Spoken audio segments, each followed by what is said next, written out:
was wrong to say. I wouldn't change a thing, 'cause in the story of our lives, the best of times through color glass, time rolls on enough to let me move on past. But every little now and then it creeps on back to shade my smile.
Good morning, good afternoon, good evening, whichever the case may be. For all of you listening out there across the crazy planet Earth, welcome to a brand new edition of Vestiges After Dark.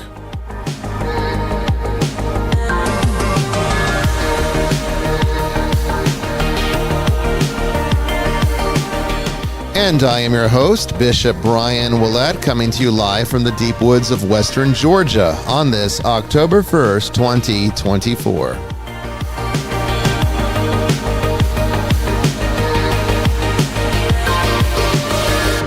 Tonight, we dive into Zoroastrianism with our great friend and returning guest, J.J. Johnson.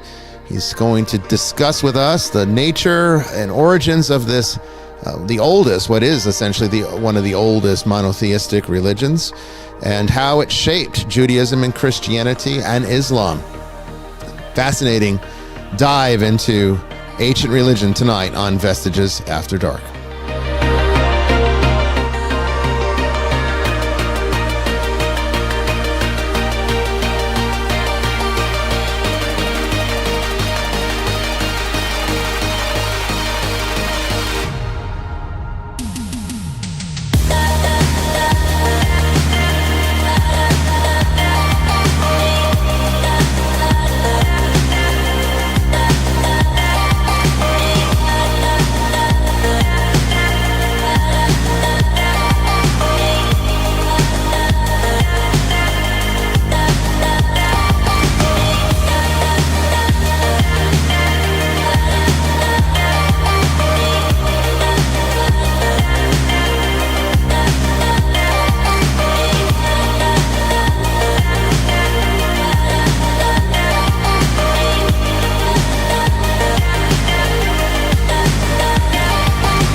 Well, hello, everybody. Welcome to Vestiges After Dark. Once again, I'm Bishop Brian Willett here with my co-host, Jamie Wolf. Hey, good evening, everybody. How you doing? We are back from our case in Las Vegas. We were able to get that in between the last show and this one, so that worked out fairly well. I'd say it was a good case, a successful visit. It was definitely worth our time, and we were able to help some. I mean, there's only so much you can do in one afternoon, but it is what it is, and really these kinds of cases turn into what is essentially pastoral counseling, with just a lot of blessings. I mean, that's really what an exorcist does most of the time. 99.99999% of the time, an exorcist is just doing pastoral ministry, and that's the way it should be. That's the way it should be. Hearing confessions, anointing the sick, that kind of thing. The casting out demons is highly overrated. But we were able to definitely give some direction, I think, to this family, and to be able to help put them in the right path and on the right direction. The rest is largely up to them, and we're still here to support them. But now it's in their hands. We facilitate. That's what we do. And hopefully they'll listen to us. If they listen to us, I'm sure they will be fine. If they don't, well, they're probably going to be back in trouble. We'll know it. And we'll find out about it. Yeah, that's true. That's usually the way it works. Yeah. And, speaking of which, when, in Las Vegas, one of the nice things about Total Wine and Spirits out there is that you not only is I'm honored. Not only is alcohol cheaper in Las Vegas because the taxes are lower, more variety. But the variety is more extensive. I think you can find more stuff, and Total Wine and Spirits has a rewards club, and you collect so many points every time you make a purchase. Well, in the wonderful and horrific state of Georgia, where the Bible Belt has pretty much control everything that the legislation does here, you're not allowed to use those points on alcohol. In Nevada, where they don't give a shit, they let you use the points. So I sometimes will build them up, and then when I know I'm going to be going to Nevada, I go and I can get myself a pretty good bottle of something for a lot less money. I can't do that in Georgia. Can you buy cigars with it? They don't care if you smoke. But they just don't want you to drink alcohol. Their selection isn't all that great, to be honest. Well, ours now it is. Okay, I haven't been up there in a while. Since they've they now have an entire aisle dedicated to Scotch, and half of that aisle is all locked in the case of collector's bottles. So it's pretty much like the one in Vegas. I'd still say Vegas is slightly more. Well, maybe not anymore. I was talking about the cigars, though. Oh, you're talking about the cigars. Have always been kind of So having to use your points on cigars, it's really not that much of a. It is. It's a little bit of a It's. I mean, there's not much. Not for me. Not the kind of thing I do. Anyway, what I opened this last night. This is what I bought when I was out there last week. It is the Mortlach 16. And I got a special edition Redbreast PX, I believe it's called out there. Maybe if I can remember, I'll bring it next week. Okay. Well, Mortlach 16. It is. I last time I had a Mortlach was the 20. I'd say the 16 holds up pretty well to the 20. The 20 is just a little bit sweeter, a little bit softer, but the 16 is a pleasant. Oh, I can tell already you love this. Oh, you're gonna love it too.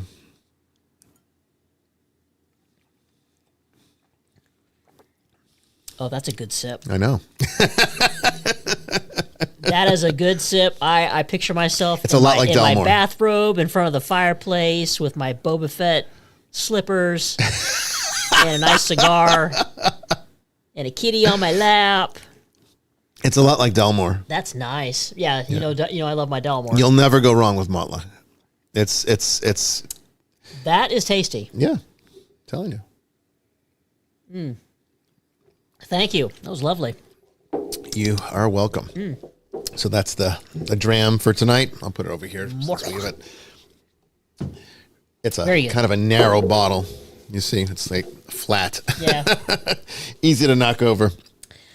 Okay, so I'll put it right over here. What do you think? You like it, huh? Yes. Yeah. Yes, definitely. It's a good dram. I would definitely keep a bottle of that. What did I pay for this out there? I mean, what's the normal? I don't remember, but it was a lot less because of your points. I know the points, but I think before points it was like I want to say it was 120. So not really a bad.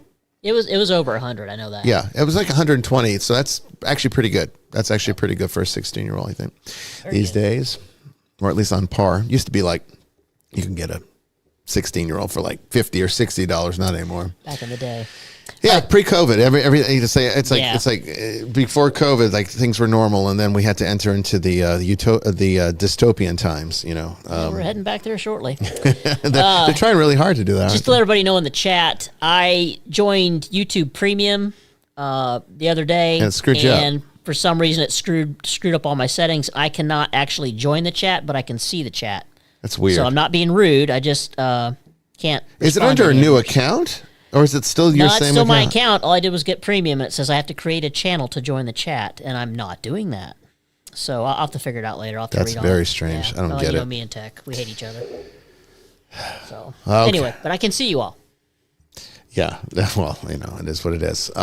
We got plenty of wonderful moderators out there, so we don't have to worry too much about it. And I want to give a big shout out and thank you to all of them for making the chat safe and to bringing all of your questions to us. So that we hopefully don't miss any. I can't promise anything because there's a lot going on up there on the screen, and I've got a lot going on right here to keep the show stable and on the air. We've got a very stable connection tonight, so it should be a very good show, which is very unusual for when JJ comes on. Typically, all hell breaks loose when JJ comes on, but all hell broke loose last week. So, you know, with the storm that came through and really wreaked havoc on North Carolina, of all things. I mean, I have to say, in all the years that I have been alive, and I lived in Florida for a good chunk of that. So I'm no stranger to hurricanes. Hurricanes were kind of like we'd point and laugh at them. We really never took them very seriously because it was just part of everyday life. I mean, in Florida, it rains every single day, and the sun comes out every single day. It's like you'll have the sun in the morning, then an afternoon storm comes in, it rains for maybe about 10-15 minutes, like torrential downpour, and then it's sunny again. That's Florida. Okay, so when you have hurricanes coming through, typically it's not that big a deal unless it's like category 4 or 5, which this did reach 4, and slammed the Panhandle, and then of course Tampa was on the east side. East side's always the more dangerous part of the storm, and Tampa got hit pretty hard as well.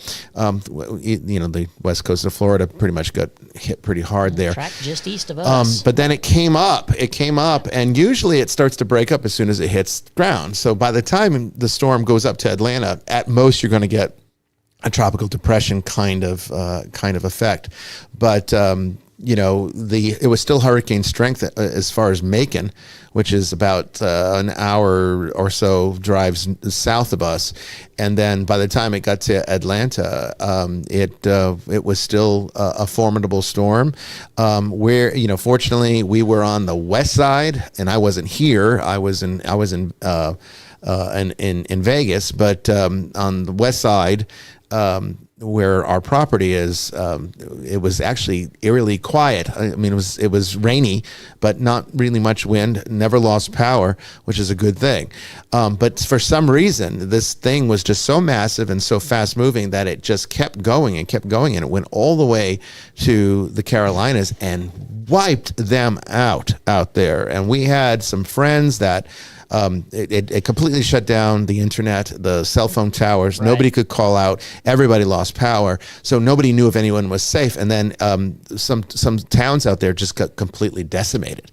And this is just so unprecedented, because typically if the Carolina, and this is Western North Carolina, so typically when the Carolinas get hit, it comes in from the Atlantic, right? This came all the way up from the Gulf and went right through Florida and Georgia, and hit without warning. Eastern Tennessee got hit too. I'm supposed to be in the mountains in a few weeks in Sevierville. Yes. And I have emailed the host Make sure it's okay. Verbo, and have not heard back from her. Because Tennessee got hit pretty hard too. Okay up there. Right. Yeah, but not as bad as North Carolina, where like the whole towns have been wiped out, and Augusta down here in Georgia got hit pretty well too. Some friends of mine lost half their house. Yeah, trees falling. And right? response has been, shall we say, slow. Of course, because the federal government can't do anything. The locals are taking care of everything. All the federal government is capable of doing is arguing and creating division. Yeah. That's all they're good at. Everything else, like telling locals they can't help. What they're there to do, what their whole function is, they are incapable of doing. So, I'm not an anarchist, but I can tell you, I don't see much value anymore in the government, from the federal all the way down to the local level. I don't see any value in it at all. I think largely we could probably do a better job just on our own. It's exploded into a monster. Our founding fathers would be like, no, this is not what we want. No, they're rolling and turning in their graves. Yes, I'm telling you, they are rolling and turning in their graves. But anyway, I want to give a shout out to involved. Robin. Shout out to Robin for liking Robin. the stream. Thank you so much. And Brent, thank you also for liking the stream. So what rough week. Yeah, it's been a pretty rough week, hasn't it? It's been a pretty rough week. So, yeah, well, we knew this. James, thank you for liking the stream. Thanks, James. I don't think people realize just how devastating it was for North Carolina. I mean, and it's just like, it doesn't usually do that. It usually breaks up as soon as it hits land. But we weren't here for it. So we didn't get to see it firsthand. And we wouldn't have seen much from this side of it anyway, which I'm grateful that, Atlanta fared as well as it did. There was some flooding downtown. Yeah. But none of our property, either down here or over here, was really affected, which is good. Okay, so I just want to remind everybody, this is a church-sponsored stream. The church pays for it completely out of pocket. And if you like the stream, please consider supporting the ministry that makes it possible by giving a donation, preferably a monthly pledge to the church, so that it can continue to put this show on the air for all of you. There's a little QR code there in the bottom right-hand corner of your screen if you're on your YouTube, or if you're watching on a cell phone device, vertical, it's in the top left-hand corner. go ahead and click that if you wouldn't mind, and put in a monthly pledge for us. We'd greatly appreciate it. Keep in mind, I know that you probably think that, the audience is supporting this show in droves. Almost never. In fact, it's truly just church people that are supporting it. We don't I think only in the life of putting the QR code up there, which started over the summer season, only one person ever used it, and it was a one-time donation. It wasn't a pledge. So if you could give a pledge, it would help the church out, and it would help this show to continue to do what it does, which is to give you an entertaining look at the subjects that matter to you most, like the paranormal, ghosts, exorcism, demons, as well as religion, spirituality, metaphysics, esotericism. We cover it all. We're even trying to get an astrologer on here to talk about astrology. I know that's a subject that a lot of you wanted us to cover, and it's one of my favorite esoteric subject matters. So hopefully we can get that this season for you. We found one, but she wants to look up check out the show before she wants to see if it's a good fit. Hopefully she'll find that it is a good fit, because we love that kind of stuff here. Not a normal kind of church. I know that there is a stereotype about what Christian churches are like. We are not part of that mold. I can promise. I can understand the caution. Well, because they're afraid that they're going to be set up. Yeah, well, I understand. Makes her feel any better. We've been set up too. So yeah, we have been set up, which is why I don't even do a podcast anymore unless it's a professional show or I know the person. That's the only time I do it. Most of the time, I will not do podcasts anymore because of that. Because I've been sideswiped so many times. Okay, we have Father Chris coming to us on Zoom from all the way across the world in Australia. How you doing tonight, Father? Good evening or afternoon. I'm doing well. Morning. Yeah, I'm doing well. We've got the rain here now. Oh, do you?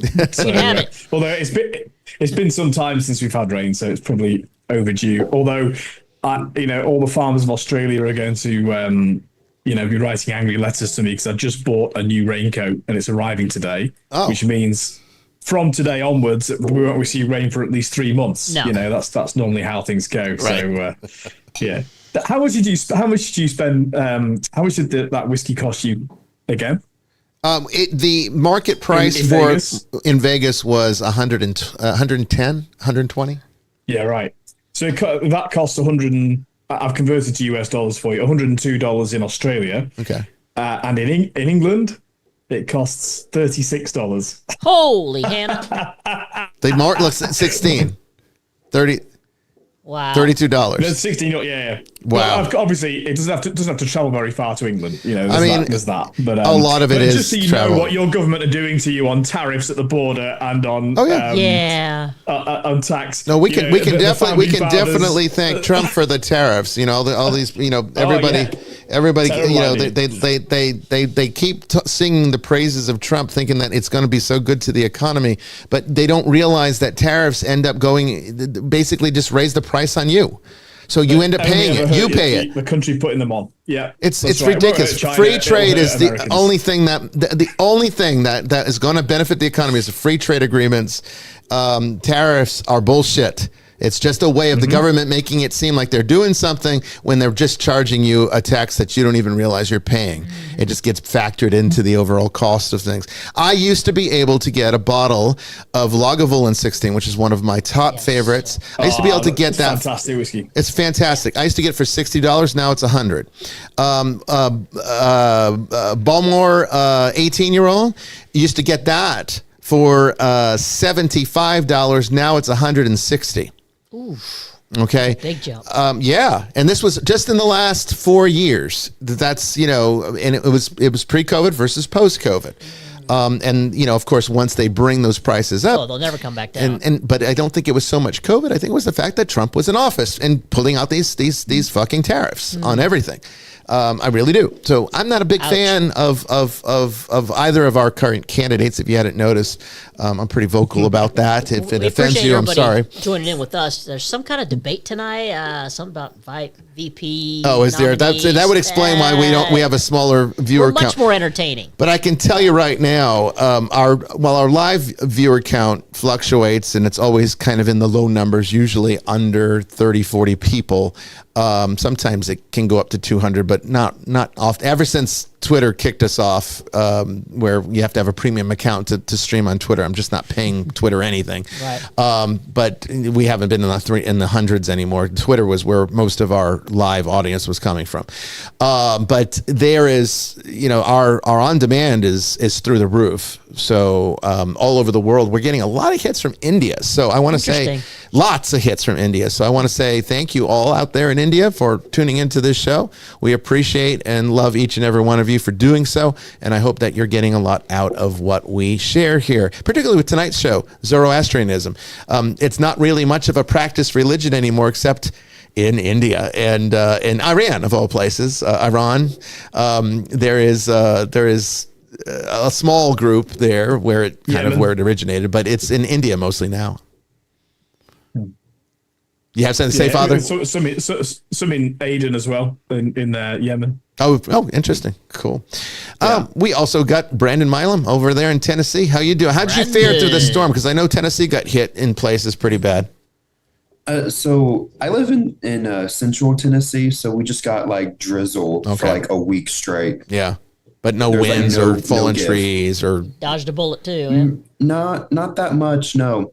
But I'm over here still trying to figure out how even in the Bible Belt that the alcohol store, you can't use your points for alcohol, but Jesus converted water to wine. He didn't do anything with cigars. No, they said it's a new wine. He converted it to a new wine, which was grape juice. That's what they'll tell you. Which is pure bullshit. No, I'm telling you, Father Chris, being European, living in Australia, is completely foreign to how Americans can be so stupid when it comes to things like Jesus drinking. They really think that a Jew would celebrate the Sabbath with grape juice. It just would not happen. And keep in mind, you didn't have refrigeration. Okay, you didn't have refrigeration. So as soon as you pressed the grapes, they started turning into alcohol. Yeah. Because it was hot there. It was hot. So you didn't. You and your silly little facts. So no, there is no chance, zero chance that Jesus drank grape juice in any of the scenarios where it calls it wine. Zero chance of this. It had to have been already fermented. Maybe it wasn't terribly strong. But it was one thing I will never understand about certain types of or pockets of American culture. Well, you British guys gave us these damn Puritans. You take them back. Take them back. We put them on a boat and told them to bugger off. Yeah, I know. You were like, get the hell out of here. They cancelled Christmas. They cancelled carol singing. I know. They banned cats. Damn it, Zebediah. Gosh. Yeah. So, but I don't get. You sent your men off to war in World War One, and when they came back, they banned alcohol. I mean, that became an amendment to the Constitution. That is absolutely prohibition. Unbelievable. Thank God for the Italian mafia. At least they gave a drink to everybody. Yeah. Do you know the mafia was instrumental? The mafia was instrumental in making sure that that churches could get liturgical wine, because even though liturgical wine was considered one of the exemptions to the prohibition period, there were still issues with getting it. So sometimes. Hey, Tracy, she's out there. She liked the stream. Hey, Matushka. Yeah, the Matushka. No, the mafia would help. They would help because they had all the booze, and freaking Elliot Ness tried to ruin it all. And they were Catholics.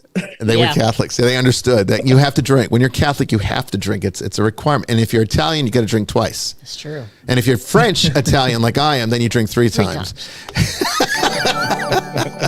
Thank you, Ann. Thank you, Ann, for liking the stream. Please do so. That's a way that you can help support the channel as well. And it doesn't cost you anything except pushing a button. We appreciate that. Okay, Brandon, I know you've got a ton of relatively difficult questions to answer tonight. Well, one of them is pretty easy, I guess. But why don't you go with questions from the ether? We'll try to get through them before the second hour when JJ joins us. All right, so the first question comes from Danielle. She said that she heard a snippet the other day that caught her attention and was wondering if it sounded familiar to you. It was a quote from Father Amorth you shouldn't fear demons. As soon as you fear them, then they have won. Yeah, I actually Yeah. agree with that. Absolutely. I do agree with that.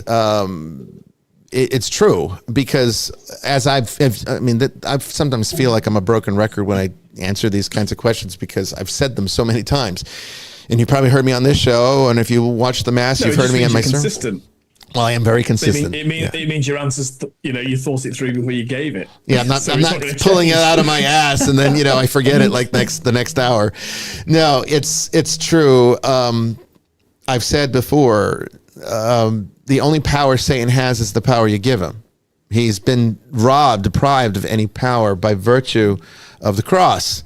Okay, so he's completely powerless, zero power. This includes, by the way, for you, Bible Belt Christians who think that Jesus drank grape juice.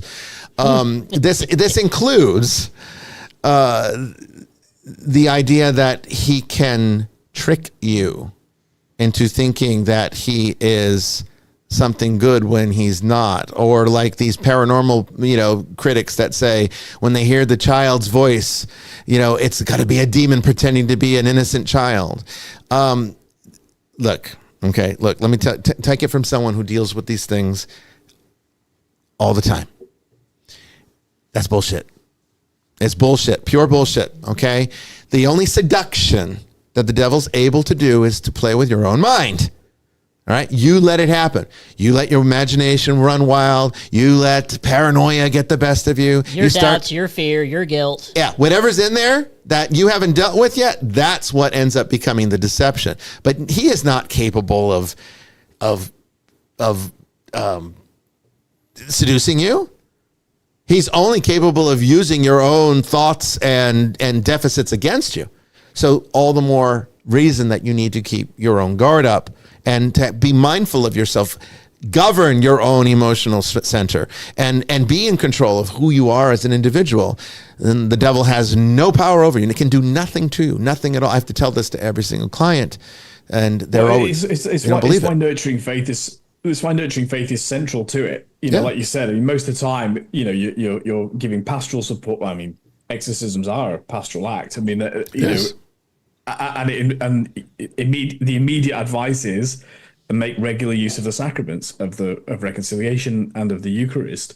And Father and More, there was a it might still be on Netflix. I don't know. There was a documentary where he allowed it was the William, the guy that did the film The Exorcist. He died recently. I don't remember the name. The director, a great guy, Yeah. faithful Catholic. Yeah, I saw that documentary. It was excellent. Yeah, so he followed Father and More on an exorcism, and before every I'd read about it but not seen it. Before every exorcism, Father and More thumbed his nose at the devil like that, and that's exactly what you're speaking into is the idea that he knows that the devil's defeated. At the lowest level of hell in Dante's Inferno, which is not scripture, I'm not but these are useful images. The devil is frozen. He's frozen. He can't move. And that's the image, right? In light of the resurrection, in light of faith in Jesus, and understand or being caught up in the power of God, the dynamos, as St. Paul puts it in the New Testament. The devil is by comparison frozen. He cannot act because all power is in Christ, and so. But of course, in order to be in that position, you have to be nurturing your faith, which is why there's nothing to not give the devil anything to use. That's exactly what it is. William Friedkin is who you're thinking of, Father. Oh, okay. Yes, that's him. Yes. Yeah. No, you said that Seemed a good perfectly guy. well. You that's what he has to work with, what you give him. Okay, so fear is the greatest food for the demonic, because that's what it thrives on. So the more fear you put into your life, the more you go about your life afraid of everything. And I'm not just talking about demons or supernatural things. I'm talking about any kind of fear. Going through life afraid of the economy, afraid of losing your job, afraid to live. Live, yes. Afraid to go on an airplane and go have fun on a vacation. All of this actually circles back to how the devil plays on you. This is what the temptation essentially really is. Even fear of going to hell. Yeah, because that's not really a fear you should have, because you have complete control over that outcome. You have absolute control over that outcome. No one else, not even God. God does not decide whether you go to hell. You send yourself there. Okay? So it's only you. If you're afraid of hell, then you need to start doing something about that. But that's a good question. It is a good question. Yeah. Thank you, Danielle, for that. That's Mystic out there, the moderator. That was a good question and a helpful one for what we're doing tonight. And I was going to ask, isn't Father Amorth, didn't they make a movie about him here recently? Yeah, that's that awful movie. I can't Russell stand it. Crowe played him, and it Russell was Crowe one. dread awful movie as far as It was bad. it goes for him. Yeah. And they're making a sequel, I think. And he even did another exorcism movie as an exorcist, and it was not even the same character. I don't know what the hell's going on. Yeah, it's called over The there. Exorcist. I haven't seen it He's yet. becoming a B actor, which is really sad to see. Gladiator days are over. I guess. Well, he's more interested in running his rugby league club in Sydney. I guess Ah. that's what it is. That's Go his- talk to him, that's Father. his- Tell him things need to straighten up here. He was my favorite actor at the time. You know, he was like amazing in Gladiator. Yeah, he really I'd was. love I to think sit he's a down and good have a dude, chat with him. actually. I think so. I'd Yeah. love to meet him. I think he's a good dude. All right. Well, I'll try and get him on the show. How about that? Hey, there you go. Go talk to him. That would be awesome. Let's talk about that awful know. movie. Say, what the hell are you thinking, man? What are you thinking? It pays the bills, Brian. It pays the bills. That makes sense to me. Okay, what's You our do it too. what's So our, would I. Yeah, that's right. That's right. What's our next question, Brandon, from the ether? So the next question comes from me, and it's based on what I grew up being taught. So, sorry. Protestants criticize Catholics for the sacrament of reconciliation, saying that only God can forgive sins. But in Exodus 23:21, God says to the Israelites that he is sending an angel to guide them, and that this angel also has the ability to forgive sins because God's name is in him.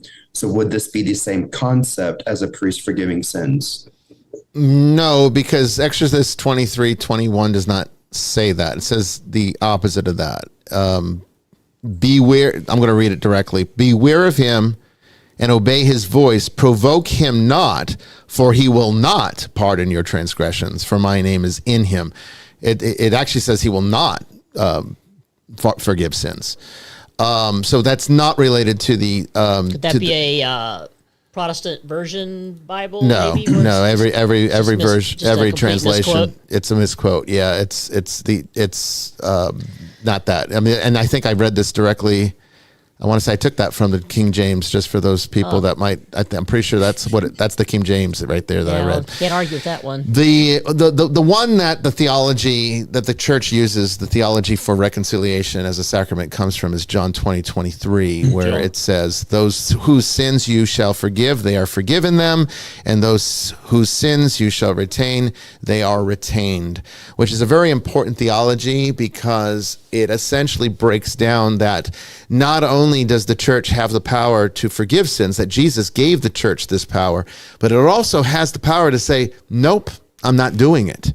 If there's no repentance there, then the church is actually obligated to not offer or confer absolution. Which Protestants will use that argument of, oh, you Catholics, you just go screw up, and then you think, well, I'll be fine. I'll just go to confession and everything will be fine. Well, they missed the fine print. Let me give you. Well, what do they do? They screw up too. Oh yeah, But I they grew up think a Protestant. I they think know. their salvation's automatic because Yeah. they confess Well, that instead of Jesus coming- was Just their believe, you'll be Lord and fine. Savior, and Just they believe. think, just believe. They So don't. then you can just be evil. Yeah, I mean, but they would say that if you really believe, then you wouldn't be. That's how they'll say it.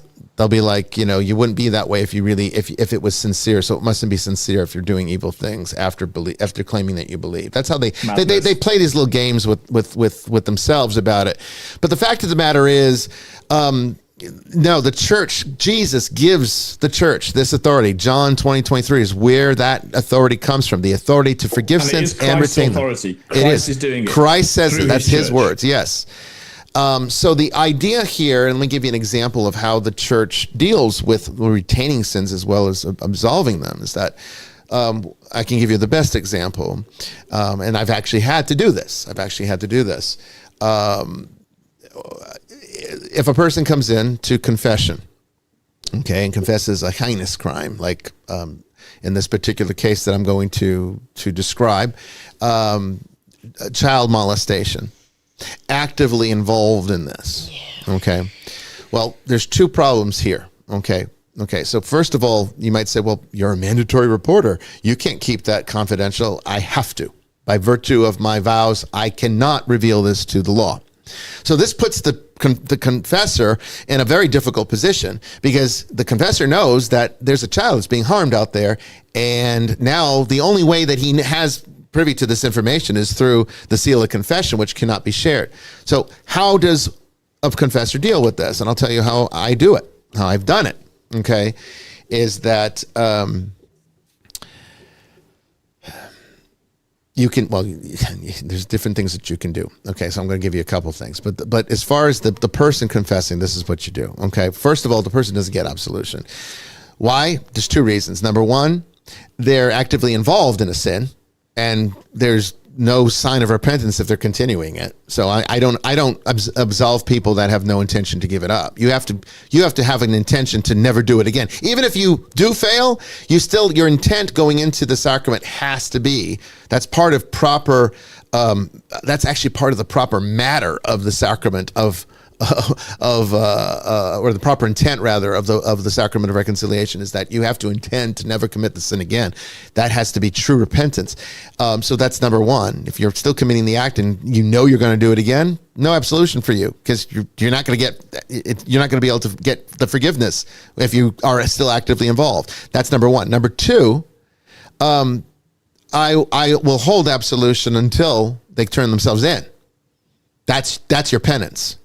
You want absolution? You got to go turn yourself in. Well, that's your sign of repentance. That is your sign. It's the only repentance. If you're not willing to take responsibility Correct. for it in the civil law, correct, then there's no way you're ready to take responsible for it in the ecclesial, exactly, in the heavenly kingdom. Exactly. You know, I mean, so yeah. As a confessor, I can't obviously go to the law and be like, you go arrest this guy, and I can't have any guarantees that he's actually going to follow the instruction I give during the confession.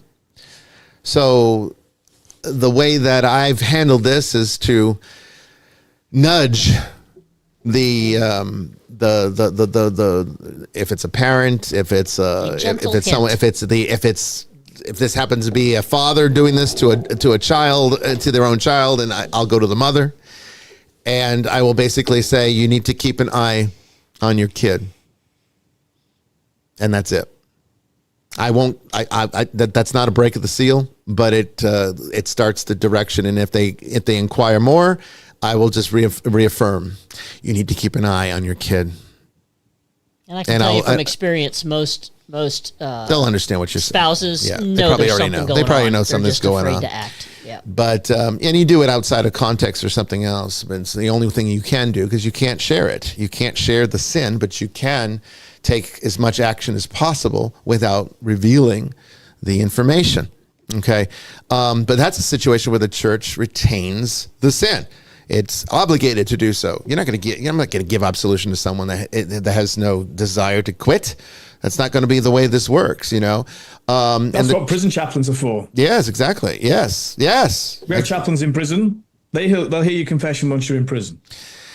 So I know that there are people in the Protestant Bible Belt world where Jesus drinks grape juice. I know that they will say that was Jesus telling his apostles, but that doesn't mean that carries down to all of us. And so I'm going to say, well, first of all, you clearly, your Reformation brain completely lost the last 1,500 years, the earlier 1,500 years of Christianity. So you're not really in a position to even dictate or describe what the mind of the church is in this. But no, that was not the case, because the apostles continued to commission people after. I mean, what happened after Judas? They replaced them, right? They continue to bring more people in, and what you hear Paul doing this. He's commissioning people, even women. He's even people. Paul gets a bad rap for being hard on women, but he had women in places of authority. These were all people that were commissioned to do tasks of the church, and this is all part of that. And just say for a moment that, oh, somehow we got that wrong. Does it make any sense at all that Christ would come down and commission his 12 apostles to have this authority because it's necessary, but it only is going to apply for the lifetime of the apostles? After that, the church shit out of luck. Does that make sense? Does that make sense that he wouldn't come down here with a plan? Not to St. Ignatius of Antioch, it doesn't make sense because he talks about it very early on in the life of the church. Exactly. Of the bishops being the direct successors of the apostles. So exactly. Yeah. But they don't want to get into that because they see, if they get into that, if you have that conversation with them, then they have to admit that they've been wrong and that they're living a lie. Their entire Christian worldview is wrong. And they can't accept that. They over-focus on Roman Catholicism, and I say, okay, ignoring the fact that you're completely ignorant about Roman Catholicism, why do the Orthodox do it then? Yes.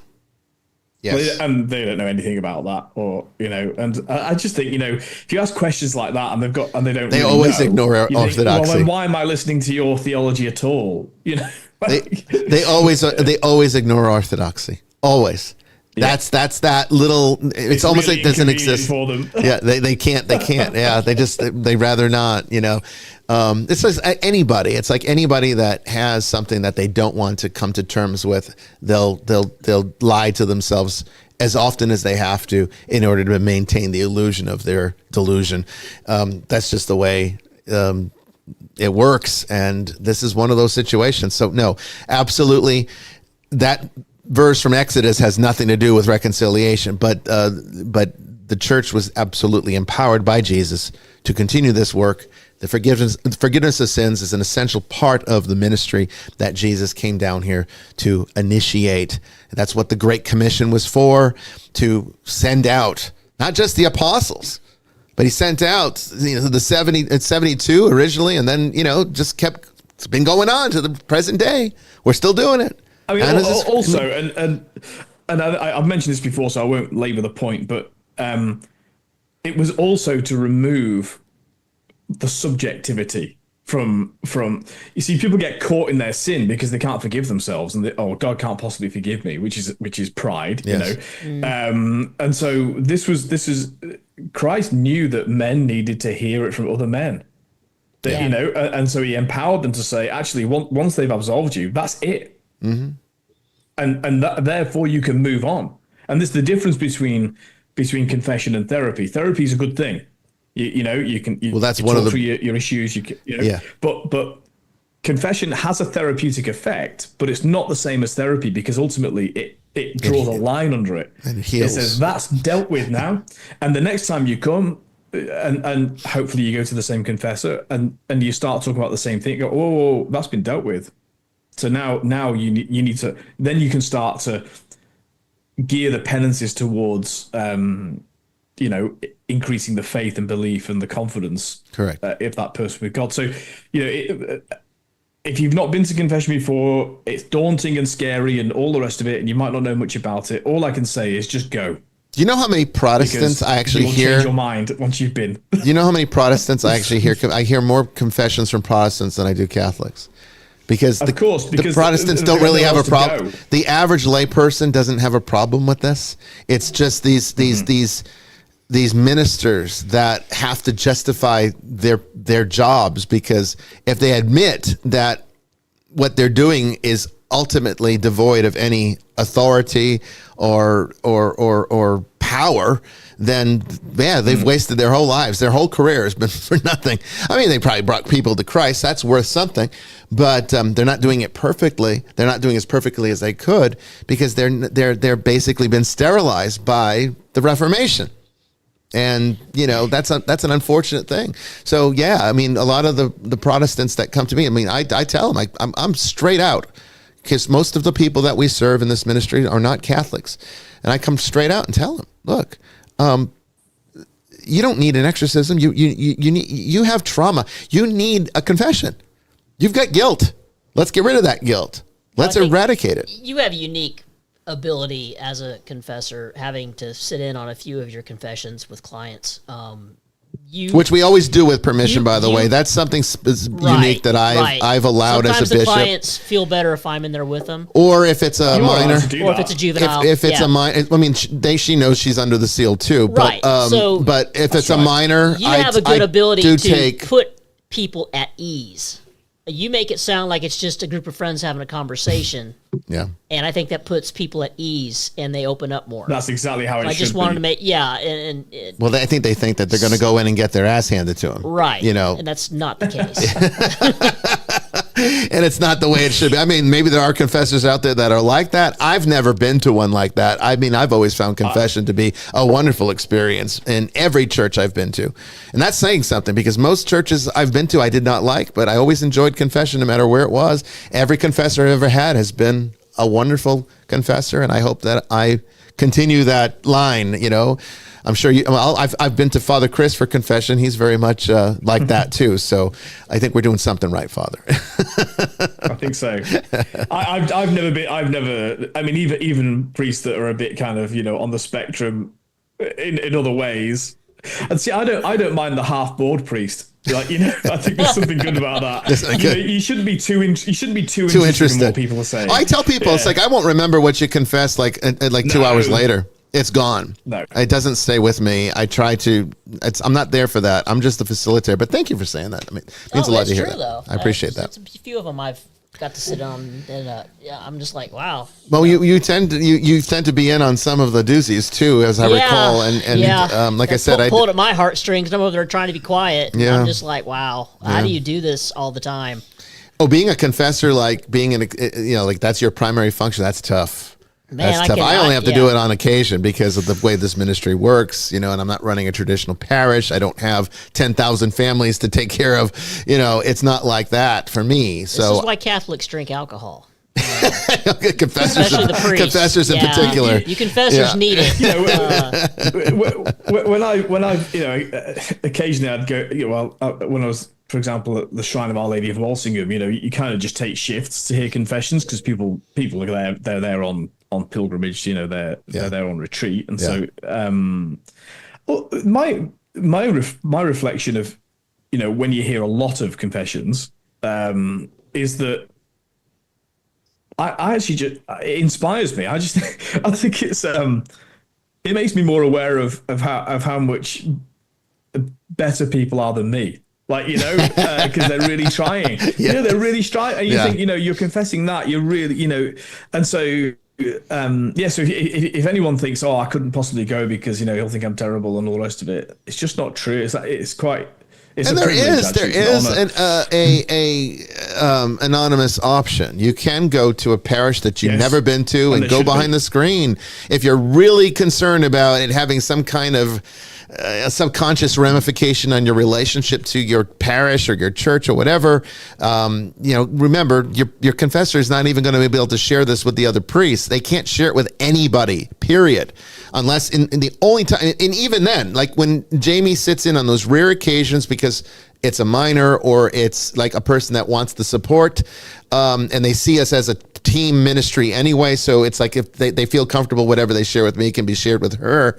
But the seal of confession means that even her and I, we do not discuss it. When it's absolved, it's gone. It's dead. It's like it never happened. That's the other thing about absolution. It's not just about forgiveness. Forgiveness is just a poor term for it. That's not what Jesus is doing. He's not forgiving you your sins. He's eradicating them. He's wiping them out as if they never were, as if they never happened, and the consequences as well with them. So that's a much bigger thing than because that's what forgiveness means. You don't really, it's not like Jesus has it's not like God in the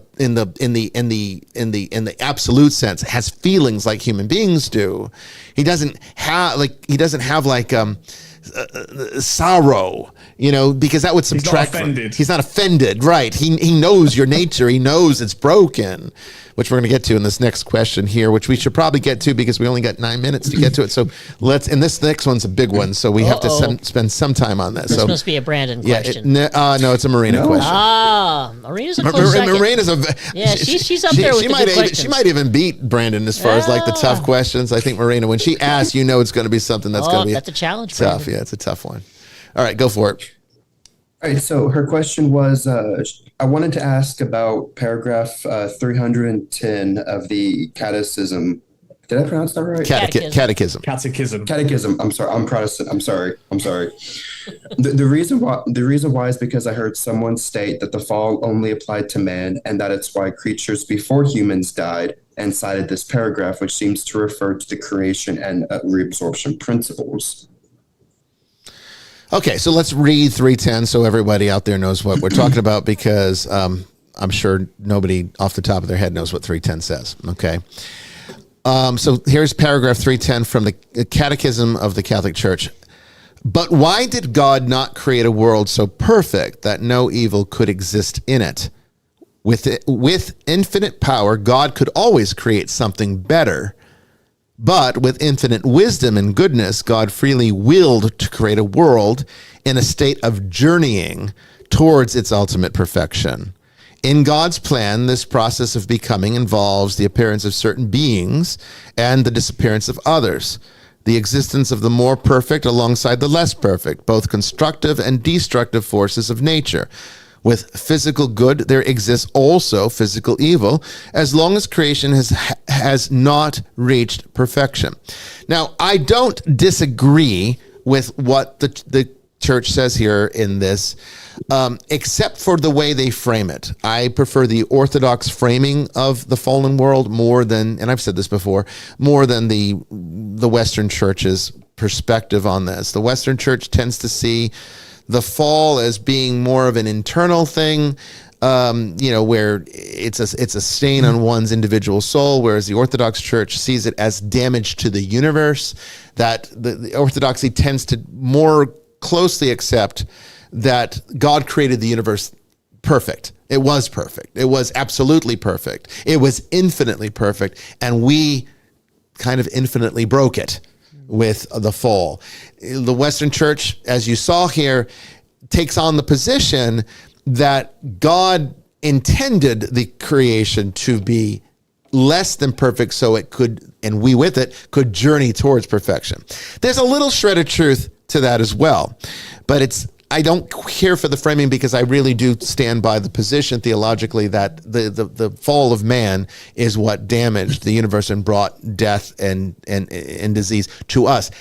But the church is not wrong at all when it says that both the constructive and destructive forces of nature were part of creation from the very beginning. So it's right. The creation does involve what I call, in my esoteric classes, the creative and reabsorption principles, or in this case, in the Catechism, the constructive and destructive forces of nature. This does, in fact, exist and did exist before the fall. The thing is that the destructive forces of nature were not supposed to affect us. That's the problem. So the fall of humanity brought the destructive forces to life. And it was not supposed to affect the living. It was only supposed to be part of the balance of nature, which involves the basically this is how universes come into existence. Everyone's like, what happened before the Big Bang? Well, esotericists know. Science can't get there, but esotericists have always known what came before the Big Bang. You know what came before the Big Bang? The destruction of the previous one. That's how it works.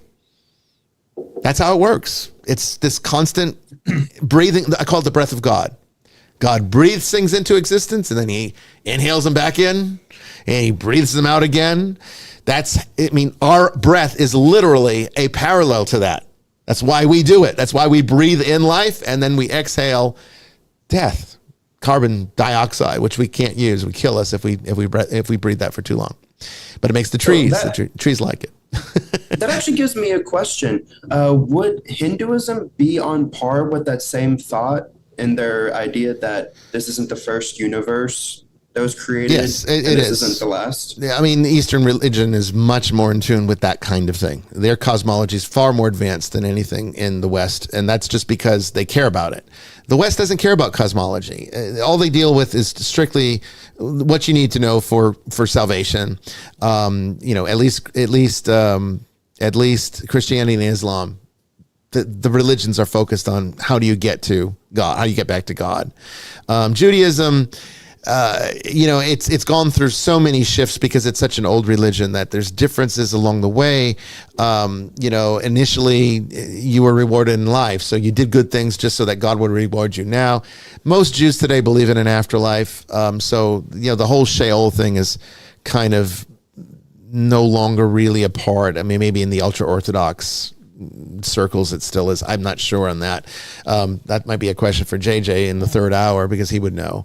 As far as the East, though, no, the cosmology is essential because the difference between Western religion and Eastern religion is that the Western religion is about relationship to God, even Islam. As much as I'm critical of it, but I want to say Sufism is beautiful. So I love Sufism. It's all about trying to develop and build a relationship to God, where in the East, it's more about understanding the reality that you live in, the understanding the nature of what you are. And so cosmology is more important to the Eastern perspective on things. So that's, yes, there is a parallel there. So when it comes down to understanding the nature of what 310 is talking about, I would say that we can't say that the fall applies only to man, because we know that animals die. We know that plants die. Okay. And the life, God created life, all life, human life, as well as animal life and plant life, to be eternal, immortal. Plants kind of get around that because you could you can pick up an onion, right? And I want to say thanks to Lyman Zerga. Lyman Zerga. Thanks to Lyman Zerga for liking that guy. Yeah, we do. My name is Lyman Zerga. Ocean's 11, if you haven't seen it, it's a good movie. The new one with the newer one with George Clooney. It's not a new movie by any stretch of the imagination. It's like 20 something years old now. But anyway, what was I saying? I lost my train of thought on that one. I lost my train of thought. Does anyone remember where I was going with that? I think you're wrapping it up. Oh, I was talking about the fall applying just to man. The results of the fall Yes. applying to the whole of creation. I was going to say onions get around it. Like plants get around it because you can actually you can kill a plant, you can eat a plant, but as long as you keep some of those cells alive and replant it, sometimes it will respawn. I just did that with celery. Yeah, you can. You can regrow a leek. Yeah. There's regenerative properties. Some of that some of that kind of strange immortality exists in like the lobster's ability to regrow a claw. But it's not ultimately. It's a shadow of it. It is finite. It's broken still. But there is apparently an immortal fish or jellyfish that will live forever as long as it doesn't come into get eaten. I have to do more research on it, but I was hearing about a jellyfish that literally is immortal. It can continue to exist. It regenerates perfectly, unless, of course, something happens to it where it gets pulled out of the water or it gets eaten by another fish or something. They'll go extinct with us trying to utilize it to make us immortal. Watch. Oh, I'm telling you. The biggest organism on Earth is a fungus. It's a mushroom. Yeah. Basically. So there's little shadows, little shreds of the perfection. Because see what this is, okay? What the fallen world is a fracture of the perfection of what it once was. It still is what it was. It's just fractured now. So it's like all broken. It's like not working correctly. It's like when you break a clock and it might still tick, but it's not telling time correctly anymore. It's kind of like that. But a lot of people wonder, what exactly is the nature of the fallen world? And you didn't read all of Marina's question, but Marina continued on where she was asking, because apparently there was an article that she was reading which provoked this question, that somebody was trying to say that dinosaurs, prove this argument, because of course, again, with the Bible Belt, Jesus drinking grape juice crowd, the dinosaurs lived amongst us humans, Homo sapiens, only 5,000 years ago, of course, or something like that, to that effect, which is complete nonsense, of course, So what I was trying to say, and what I told her, as I said, the dinosaur argument is silly in this thing, because that would try to put Adam and Eve into like some kind of like historical timeline for the planet. And what you have to understand is, in the perfection of the pre-fallen state of not just our reality, but the world itself, we were outside of time with God. There was no time. Adam and Eve did not exist in time. Okay? They didn't exist until, you can't say it was 5,000 years ago, whatever, because there was no time. It was all points in time. What is the fall? Time. Because what brings you through the various moments of deterioration and entropy? Time. What is ultimately what causes death? It's Time. explicit in Genesis. Yeah. Explicit in Genesis. You just blew a bunch of minds, right? I aim to please. You'll toil and die. You'll have to toil for your living and die. And die. That essentially, in other words, you're now in time. Mm-hmm. Yeah. So time is the fallen world. Time is the product. That's what when you break perfection, when you fracture perfection, you fall into time. So linear time is the consequence of the fall. I would say it's not just the consequence; it is the fall. It is the fall. It is the fall.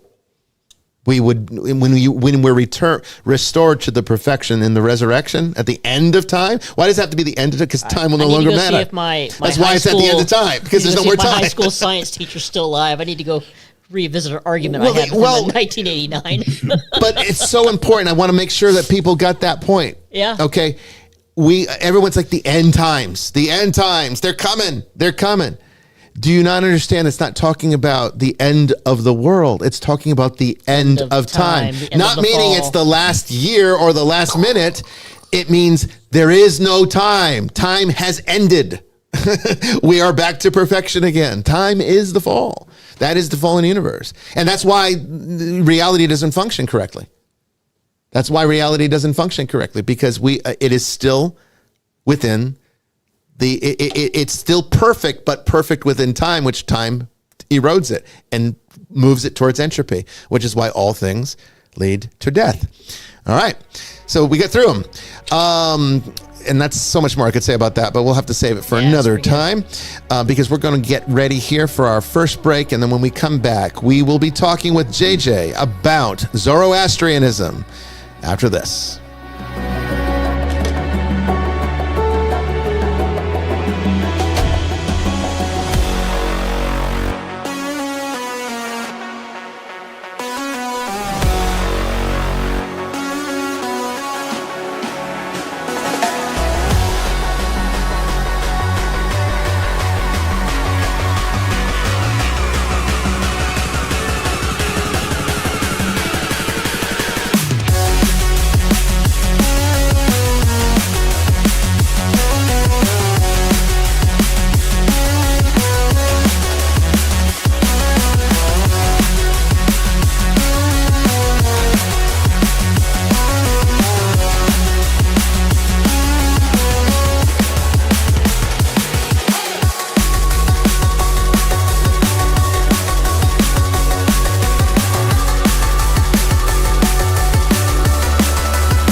Just like the street lights lit this town, like a fire in a blaze, gotta burn it down. Can't be afraid to leave this out.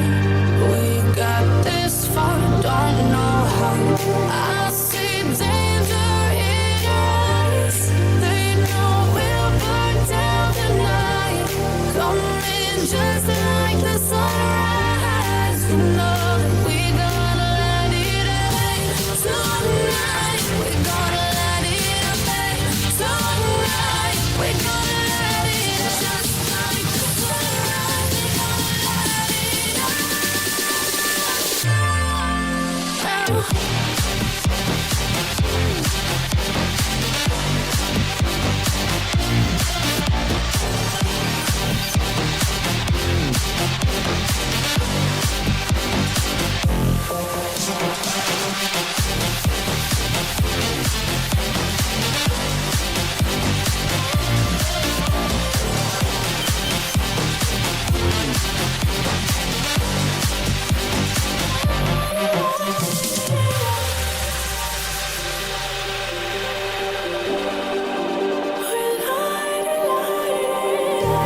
Just like a spark that's breaking out. Can't make a stop, can't turn back now. We know that there's no room for doubt. No, we can't turn back now. I see danger in your eyes. They know we'll burn down the night. Coming just like the sunrise. You know that we gonna let it rain tonight. We gonna let it rain tonight. We gonna let it just like the sunrise. We gonna let it rain.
Welcome back, everyone, to the second hour of Vestiges After Dark. We are now getting ready to talk about Zoroastrianism with our special returning guest, J.J. Johnson. We're going to hold questions to the third hour, okay? So we ask that you don't, try to keep yourself focused on on the discussion this hour. And then whatever we don't explain, you can ask in the third hour. Okay, that's when I'll open lines. You can even call into the show. I'll give the number when lines are open on the third hour. But just stay tuned. I think you're really going to like what we're going to discuss. This is a religion many people don't know a lot about, but I can guarantee you, if you believe in anything in the Western world, religiously you were influenced by Zoroastrianism. More to come.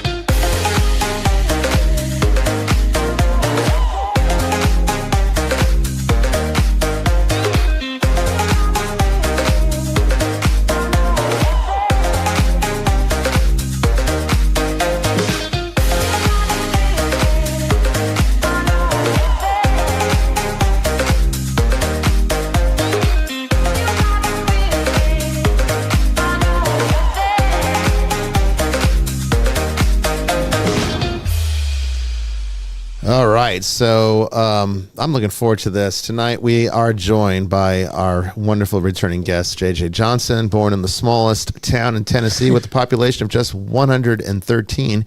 J.J. grew up captivating anyone who would listen with his ghost stories. His passion for the supernatural continued into his academic pursuits, where he became deeply engrossed in ancient Semitic languages, ultimately earning a Master's of Theological Studies from Harvard. JJ's interest didn't stop there. He also developed a keen fascination with Japanese language and culture, delving deeply into the study of the yokai and the yurei. If I remember, I can never pronounce that one. He'll have to correct me. I'm sure I said that wrong. Despite a lengthy career in the tech sector, JJ's love for the supernatural never waned. In 2017, he channeled this passion into creating the Southern Demonology podcast, a platform where he continues his research and shares his extensive knowledge with an eager audience. I definitely encourage you to go check it out. He's also on TikTok. You can follow him there. He gives little blurbs that are really very interesting. You don't want to miss any of them. So let's welcome back to Vestiges After Dark. JJ, how you doing tonight? Hey, JJ. Doing well. How are y'all doing? Oh, we are doing fantastic. It's always good to see you. And, I was saying, we finally broke the curse because usually when you come on the show, there's some kind of problem. And tonight we actually had the most solid, stable connection we have ever had in the life of this show. So I think we finally broke the curse, and we're happy to have you here. Trust me, I couldn't be happier being here. Great. Well, it's always a pleasure to see and hear from you. So I know that before we get into tonight's topic, you had a story to tell about the blessed medal that we sent you. Yes, I do indeed. So ever since I received yours, and I have another one that I wear that's from Father Mike Birdsong, also in Georgia, who's an exorcist. And my entire life, I have been plagued with horrendous nightmares. Mm-hmm. Ever since starting from when I was 3 till the present day. And my mom suffers from the same. My uncle, before he passed, suffered from the same. In a way, it's either genetic or it's a generational curse. I don't quite know which way to put that. But and I didn't realize this until maybe a month or and a half had passed by. But ever since donning these sacred medals, I have not had a single nightmare. Awesome. And it is now 3.5 months later. Still nothing. And that's completely out of character for what your experience has been. No, absolutely. I have never gone this long in my life without this. Well, that's starting to make me think that, you asked, you don't know if it's a genetic predisposition or a curse, but I'm leaning towards the curse at this Second point. part, yeah. Because honestly, The perpetual exorcism. I mean, okay, realistically, these sacramentals, these are sacramentals of the church, which are marks of faith, we call them. Right. They're not to be confused with amulets or talismans. These are marks of faith. So what it is a way of externalizing one's faith to make it more tangible something that can allow you to sort of externalize it a bit, because so much of our faith, in fact, all of it, is an internal experience. And sometimes we're very disconnected. Intent as well. Yeah, intent, right. Yeah. But sometimes we're very disconnected from that internal reality. It's a way of getting it out of ourselves and putting it into something that we can look at and can touch. And that tends to make it more real for us here in the physical world, because even though so much of our reality is in here, we experience and live most of it out there. And so sacramentals help us to put what's in here out there. And that's all they really are. But that's the most powerful thing in the world when you think about it. I mean, that is true power. That's a true talisman in the actual sense, not in some magical sense, but it's like in a way that really brings that internal reality of God into your everyday. So that can be a healing for a genetic predisposition, or it can be a mark of grace against dark forces that have surrounded you all your life. It could be either one, really. And I'm not sure there's really a difference between the two. I think genetic predisposition tends to have its origins in some kind of spiritual dysfunction somewhere that can be carried on. Even the Bible alludes to this in places of children, receiving the consequences of the actions of the father and whatnot. There's definitely a precedent for it, but whether or not somebody put a curse on you at some point, that there's other things that we'd have to do to try to determine that, but it doesn't really matter if it's working. So I'm great. That's great to hear. I'm so happy that, they're once again showing people how, this ministry is able to use these tools to effectuate just the most simple of changes. And I mean, I'm sure you didn't go into it, JJ, thinking that was going to happen, right? No, not whatsoever. I simply talk about a lot of dangerous topics on my podcast. You do, yeah. And I have already garnered more than enough attention of the infernal, and I want no more. So yeah, I absolutely did not have this as a even preconceived idea of an outside shot that this could be a side effect.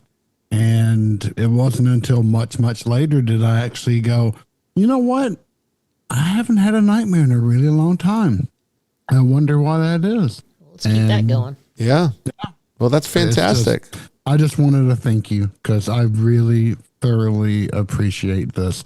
They have not left my neck since putting them on, and they probably won't now, right? Exactly. I don't take mine off either. Well, I'm so happy that we could send that to you, and that it was such an effective thing for something that's definitely plagued you for a long time. I can't even imagine what that's like. I've had some really intense nightmares in my time. I've even had night terrors when I was younger, but I can tell you that it's far and few between for me. Most of the time when I do dream, I don't really dream stories that much, or even experiences. I dream sort of like concepts. I dream very conceptually. I don't usually see people I know in my dreams, but when I do dream something that's more traditionally a dream, like a story or a storyline with people I know or people I might not know, I pay attention to them because it's so rare, and rarer still is nightmares. I just don't get them. I don't really get them very often.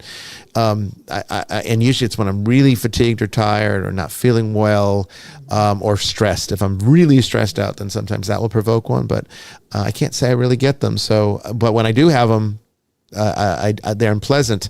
And for me, when I do have one of those kinds of dreams, which is again far and few between, whether they be good dreams or bad dreams, I will sometimes wake up and still think that it happened. Like it take me about 10 or 15 seconds. Yeah, I've had that. Before I realize that it's not real. You don't know where you're at when you wake up. Yeah, you don't know where you're at. What happened? You still think it's going on. Yeah. You still think something that happened in the dream, like if somebody died in the dream, you wake up thinking that person's really dead, and it takes you a while to realize, oh, wait a second, that didn't even happen. So that's disorienting to have that all the time throughout your life. I'm sorry that you've had to deal with that. I almost never dream, and I dreamt last night.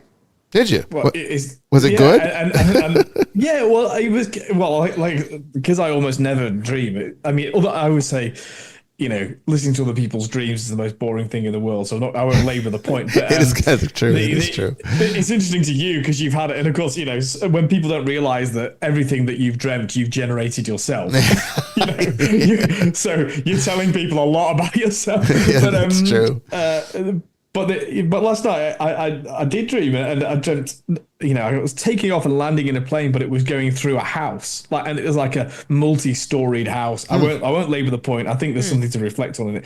But then I was on a train, and my grandmother was on the train with me, which was perfectly normal. And what prompted me to speak about this was what you just said. And then when we were getting off the train, I looked back, and my grandma wasn't there anymore in the seat, and I woke up and I thought, I wonder where she went, and then it took me a while to remember that she died. Once I was awake, I was like, oh no, she died. Yeah. And so I think that was kind of what was going on. That my brain was reminding me that, I don't know. It's a strange experience when it happens, but I mean, I find that there's definitely layers of dreams, different types of dreams, and you know them when you're having them, or at least you know them when you wake up from them. That they're different. The ones that like prophetic dreams definitely have a certain feel to them. I have a feeling that she was actually there. It could be. She was with me. It could be, because I really do think that it was so distinctive. I do think the dream realm, what we consider to be the dream world, is literally a thin layer, or that initial membrane of the incorporeal that is ultimately what makes up the spiritual world.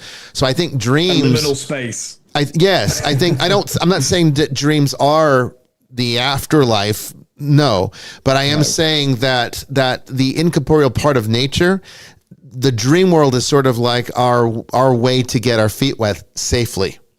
It's kind of give us a little taste of how to manage being incorporeal. And I really think that's what it's all about. I really think that's why we need it. And I mean, you can die if you don't get into REM. That's how serious it is. And it's not just about regenerating your body. It's also about, how your brain works. It needs this frequency for so many times. I mean, honestly, I'll tell you right now, if you don't get REM, you can't function. I know this because I am a chronic insomniac from time to time. It goes in waves. But what you can probably tell when you watch this show, if you watch all the seasons, you could probably tell it's sometimes he's so coherent, and other times I'm like stumbling over my words. I'm muttering things that don't make sense. I'm making weird mistakes. I can guarantee you when that happens, I don't even catch myself out there. When that's happening, I'm probably in one of those insomniac cycles where I just don't get enough sleep.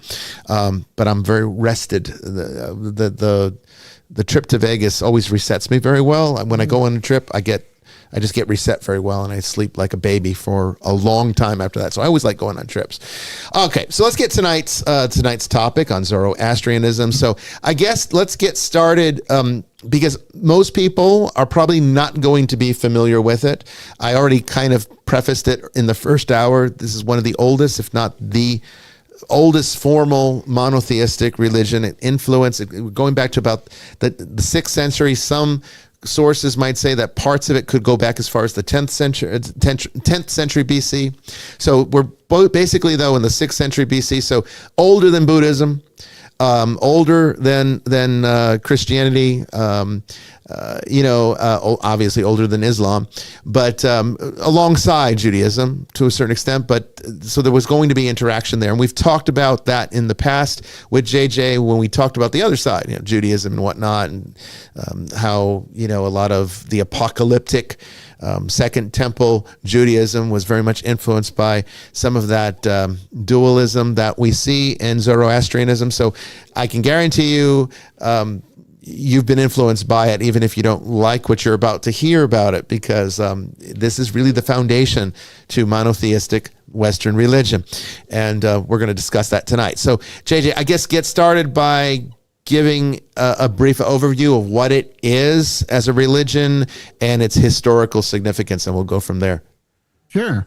So Zoroastrianism it began with the Proto-Iranian people, and this was in the steppes of Iran, and it began around 19th century BCE. Oh, so we're going way back then. Yeah. So this group of people, they eventually split into two. One became the Zoroastrians, and the other became the Hindus.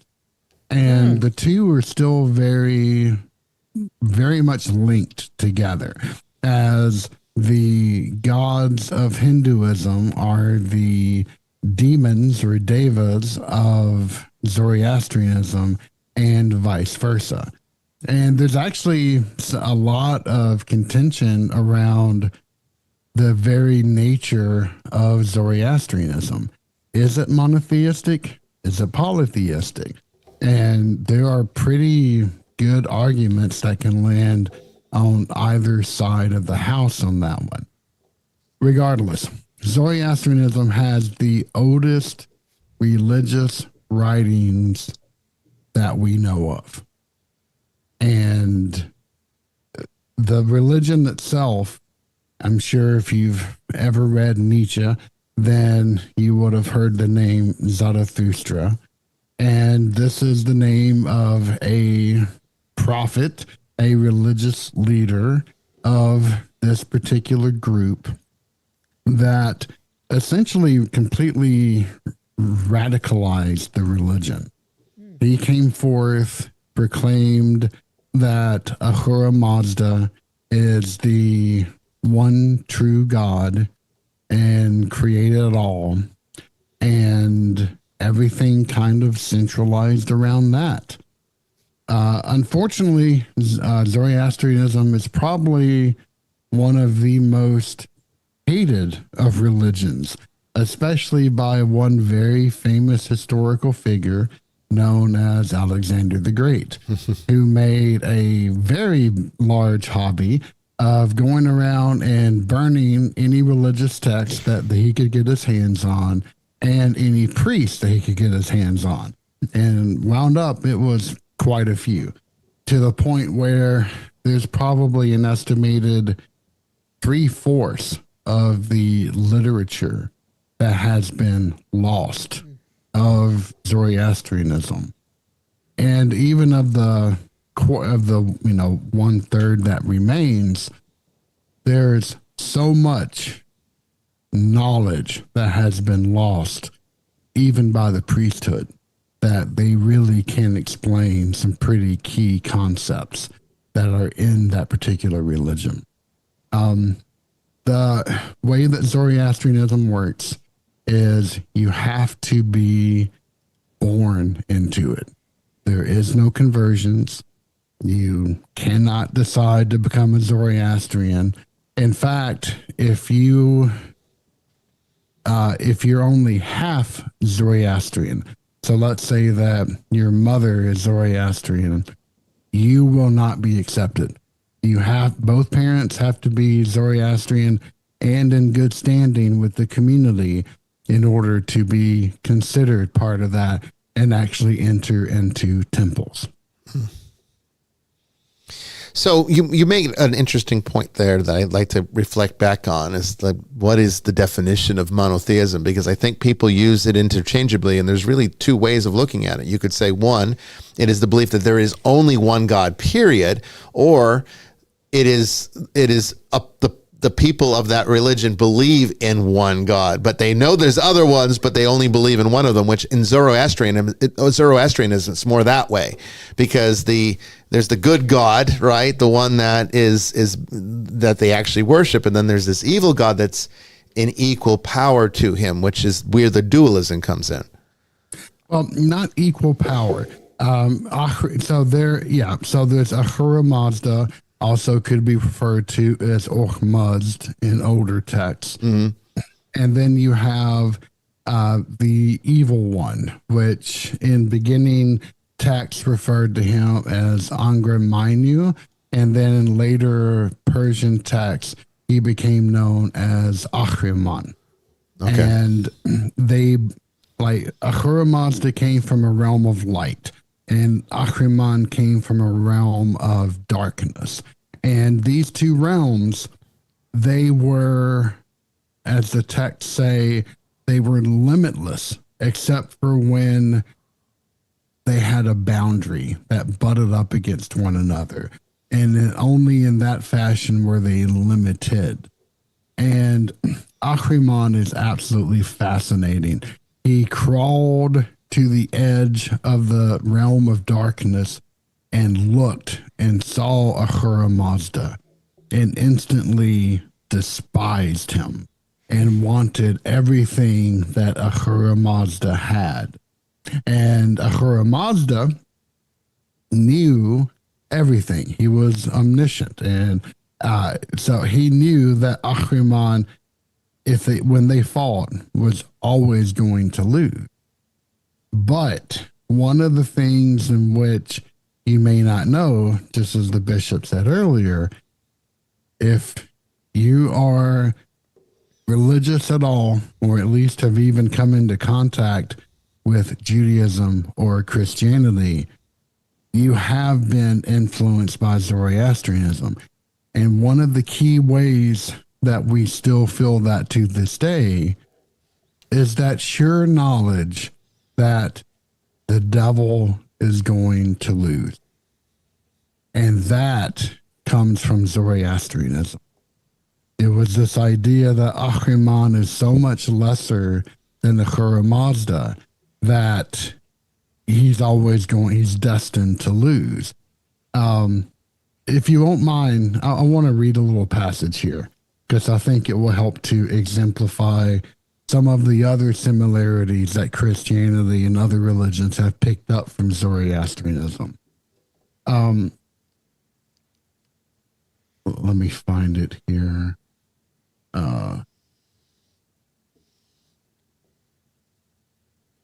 It's interesting that you say that, JJ, because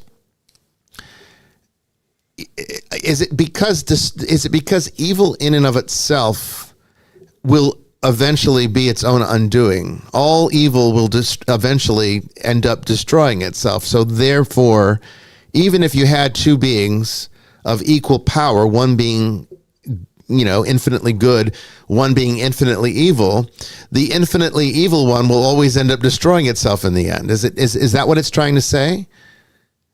Is that, at least in this particular case, Ahriman was just so much less than Ahura Mazda. So it truly was a weaker being. Yes, it was. Yeah. Okay, that's interesting. I did not know that. Being. Okay. In fact, Ahriman, he then, in gearing up for this war with the divine, he turned around and created the devas, the demons, which would then go forth into the world to help corrupt. Because there's a very famous line, and I can't quite. Oh, here it is. Let's see. Then Ahura Mazda, in spite of his knowledge of creation and the end of the affair, approached the evil spirit and proffered peace and said, "Evil spirit, aid my creatures, humanity, and give praise so that in recompense for that you may be immortal." The evil spirit snarled, "I shall not aid your creatures, and I shall not give praise, but I shall destroy you and destroy your creatures forever and ever. And I shall persuade all your creatures to hate you and to love me." It sounds familiar. Yeah, I know. This sounds just like really the Christian familiar. story, doesn't it? I mean, exactly. Yeah. In fact, this is kind of the origin story of when we say that the world is fallen and belongs to the enemy. Zoroastrianism is the source of that particular belief. fascinating. So see, there we go. We're already getting into where this particular foundation was so influential, even though I'm seeing in the chat, there are people saying they've never even heard of this religion before. So it's not terribly well known unless you're really into spiritual discussions and academia. Otherwise, you probably never encountered someone who is Zoroastrian, particularly since, as you say, you have to be born into it. Somebody asked in the chat, it's a simple question, I wanted to mention it. Holly asked, how many, since you can't convert into it, how many roughly Zoroastrians are in the world today? It's a good question. I would say it's probably lesser than 50,000. Yeah, so it's very small. Yeah, it's very small. It's dying out pretty quickly. Well, it's Now, gonna there if you can't are- convert.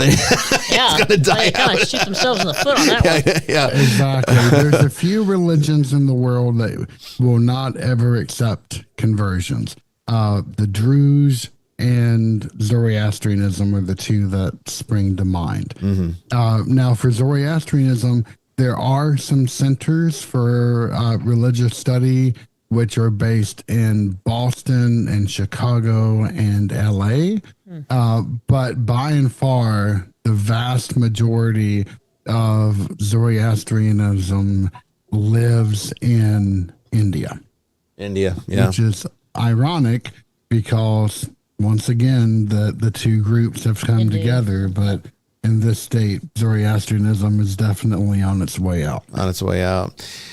So you gave one example of how Zoroastrian cosmology and theology and everything else found its way into the teachings that Christians today take for granted, like, the origin of the devil and all that stuff, and what bad guy that's going to lose, that kind of thing. What else? What other examples can you share that we would be familiar with because it was in Zoroastrianism first? Well, it's actually just the sheer existence of duality that you find within the Abrahamic traditions that directly springs from Zoroastrianism. Judaism, as you know, was rigidly monotheistic, even though at least ancient Judaism definitely acknowledged the existence of foreign gods. It always said that God was always the highest. And that is true in all things. God controlled everything. So if there was a lying spirit, it was the lying spirit of God. If it was destruction, it was God that ruled the destruction. And then after the first temple was destroyed and the people were exiled, that is when Judaism came into very close contact with Zoroastrianism. And this very profound dualism, which you find, this idea of a very defined evil that actively combated the divine. And then Judaism took that and began its own quest to find out who the enemy of God could be. And quite a few names were cycled through this 200 to 300 year period of history when the community had not really yet decided on who that really was going to be. But all of that inner turmoil and that radicalization of Judaism that you find within Second Temple, that came directly from Zoroastrianism's influence. So when you talk about these influences, my understanding of Zoroastrianism is that they are the foundation of the soul being judged, and your good deeds will be rewarded in sort of like a paradise, and the bad guys are not so lucky. Judaism, as you pointed out in the earlier forms of it, didn't really have that kind of concept that came later. So is that a fair statement? Is that accurate as to how they see the afterlife? Yes, it is. In fact, in Zoroastrianism, you find this idea of there's a distinction between the mortal world and then the spiritual world. And that is kind of very much accepted by other religions once they come into contact with that idea. Judaism, you didn't really have that in the beginning. When people died, they just went to Sheol, which was a dark cave in the earth. And nothing particularly good happened, nothing particularly bad happened. It was just a state of existence. And then once you get these advanced concepts flowing into the religion, this is where in Second Temple Judaism, you get this explosion of heaven and places of punishment. And sometimes they are directly combined into one place. Sometimes they are butted right up against one another, just like you find within the realm of light and the realm of darkness. There's a lot of flux going on, and which goes to show that these are not old ideals. They were things that were recently thrust upon them, and people are attempting to come to terms with it. To make sense of it. Now, back to something you said about the, ancient Judaism would have recognized the existence of other gods. It's just that their God was the God above all the gods. And I think that's reflected in the Ten Commandments, right? Worship no God except for me. So are you saying that tradition comes from this idea? Because today you ask a Christian what that means. A Christian theologian's going to probably tell you that, don't put anything above God, like the idols that we might create, like money or power or career or something. That they kind of symbolically rationalize it. But I'm not so sure that in the ancient world it was more literal, correct? Yes, it was. It was absolutely literal. In fact, this has caused a great deal of consternation within scholars, especially Jewish scholars. They're trying to make sense of Genesis 6 when it talks about B'nai Elohim, the sons of God. What does that mean? And within a lot of texts, you'll find that translated as angels, which even within the JPS, which is kind of the best version of the English translations of the Tanakh, is translated as angels. And that's not what it says. It is the sons of God. And this is kind of more direct proof that there were other deities that were being recognized, just none ever promoted to be above Elohim. And you then find echoes of that within the Decalogue, the Ten Commandments, just as you said. And this wasn't a radical concept, especially because, Israel did not exist by itself. And I'm pretty sure I've said this before. It existed in a web of other Middle Eastern cultures, and it had to coexist with them, no matter how fraught and turbulent that existence may have been. And there's tons of texts and ideas around how diplomats would interact with foreign kings, and this is just another aspect of it. Now, in Zoroastrianism, you have Ahura Mazda, thanks to the revitalization of the religion by Zarathustra, who proclaimed that Ahura Mazda was the highest deity that there is. But there was a lot of polytheism before then, and you still find, even after Zarathustra came along, you would still find these lesser gods, which were more akin to archangels, I guess you could put it, but yet they are still gods that are in the religion. It's just that none of them could ever hope to match Ahura Mazda's greatness. Marina in the chat is bringing up something that I wanted to ask you about, so I'm going to bring it up now. The three wise men in the Christmas story, astrologers, it says. I think these esoteric arts were something that were practiced by the Zoroastrians. So is it safe to assume that coming from the East, where the Zoroastrians would have been, that the three wise men were based on three Zoroastrian mystics? More than likely, yes. Yeah. So astrology I know that it was big in the Persian Empire. Is that influence also from Well, and also interestingly, you mentioned how they kind of branch off with Hinduism. Hinduism's very much reliant on their own version of astrology as well, Vedic astrology. So, is that sort of a central part of their spiritual practices? Maybe tell us a little bit about what their rituals were like, if you know anything about that. So I don't know if astrology really plays a huge course or not.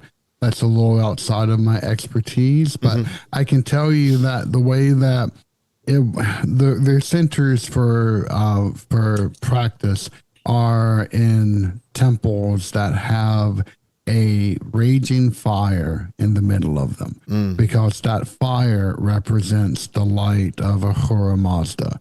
And in the oldest temple, that fire has been burning for over 1,000 years continuously.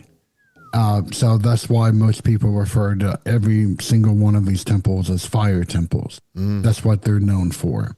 And it's a grave sin to ever let the fire die out.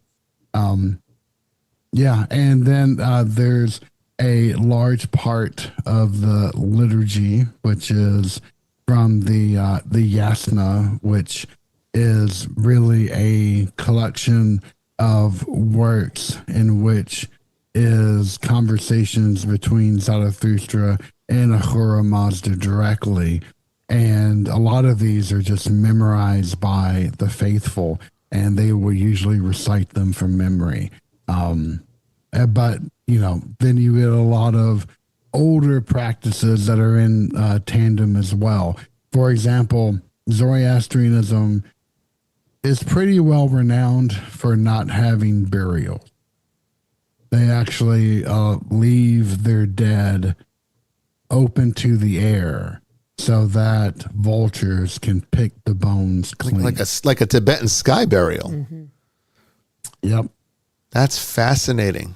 I wonder if that's where the Tibetans got that too. I mean, I wonder. So it sounds like Zoroastrian because it kept moving east. That influenced everybody. It could have been. Yeah. I'm not sure if there's a direct influence upon Tibetanism or not, but it's amazing. And sadly, there was a group of essentially the vultures around Zoroastrian temples.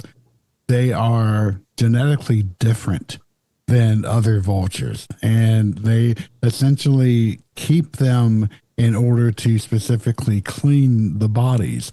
And they it's actually, the people will say that there's simply no smell that emanates from these places in which the dead are kept in this state. It's kind of amazing, honestly. Sure, that is fascinating. I mean, it really is. Getting back to that fire, being like almost the mark of the actual presence of God, we in the church, candles are an essential part of the liturgy. The Judaism had the menorah. Are there parallels here? You think?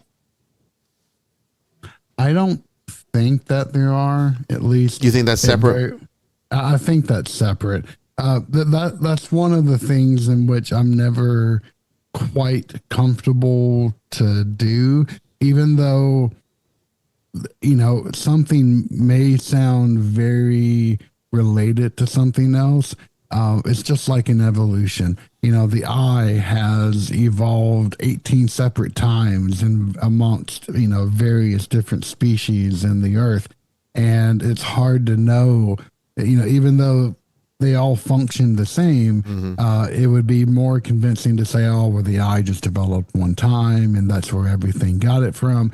And that's simply not the case. And I don't want, without definite proof, I don't want to come out and say that, that's absolutely where that came from. In fact, and there's only so many things that human beings can do with created matter in worship, right? I mean, because we could say, Christians keep a fire alight where the Eucharist is in a church.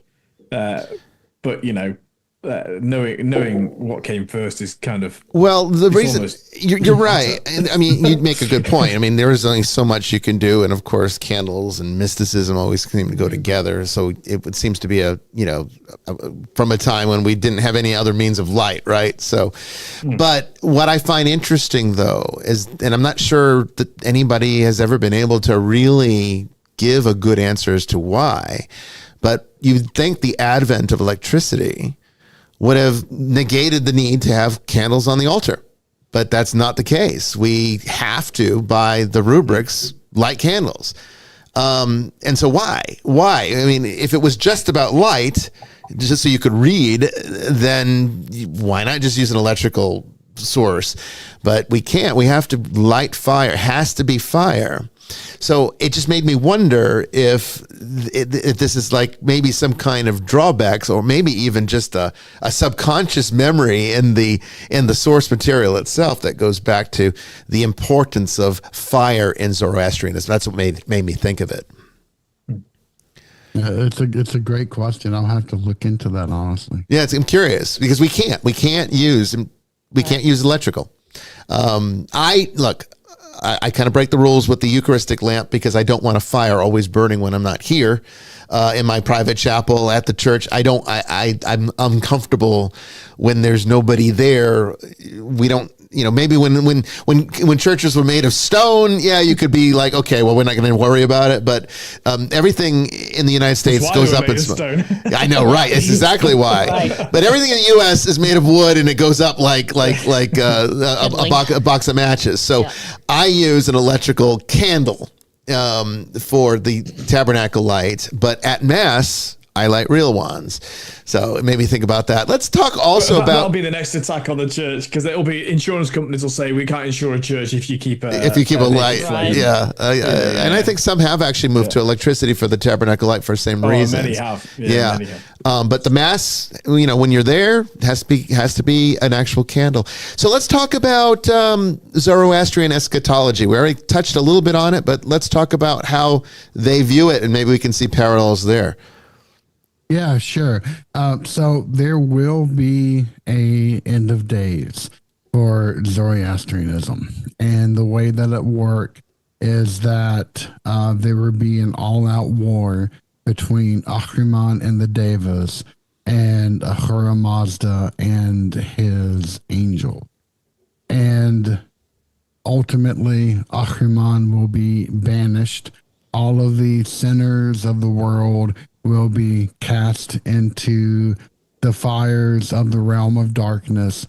And perhaps strangest of all, a piece of Ahura Mazda will be separated off to seal up the hellmouth in order to isolate it and keep it contained forever. So even within Zoroastrianism, Ahura Mazda will freely give up a piece of himself in order to secure the realm of darkness and to keep it isolated. Interesting. I mean, that's we have that. I mean, again, I'm not saying sounds familiar. Yeah, I'm not saying it's a direct correlation again for the same reasons about the fire and the light and candles and stuff that we can't really know how much of this is just human nature and how much of this is influence. But I mean, it does sound a lot like, God giving up himself on the cross, piece of himself to bring us back to, that's how Christianity locks away the darkness, right? It's Christ dying on the cross that empowers all of us to be able to suppress the darkness and literally put the devil into chains and lock him away. And at the end of time, all of it gets cast into the lake of fire, which sounds very similar to what you just described. Yep. No doubt there has to have been influence there from that as well, that imagery. Absolutely. Yeah.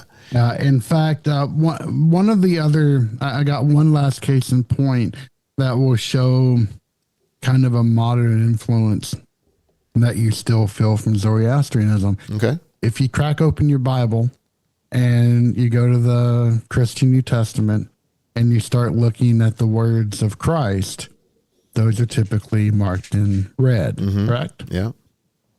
That comes from Zoroastrianism. That is how Zoroastrians wrote magical text. In fact, you still find that preserved within the Ethiopic Orthodox Church, where major names or extremely significant magical sections of writing will be done in red ink, whereas the rest of the text will be preserved within black. So when you say magical, is this like part of that esoteric arts? We were talking about astrology earlier. So how much of the esoteric played a role, or how much would you say Zoroastrianism is an esoteric religion? Not nearly as much as you would say the Ethiopic Orthodox Church or the Coptic Orthodox Church, maybe.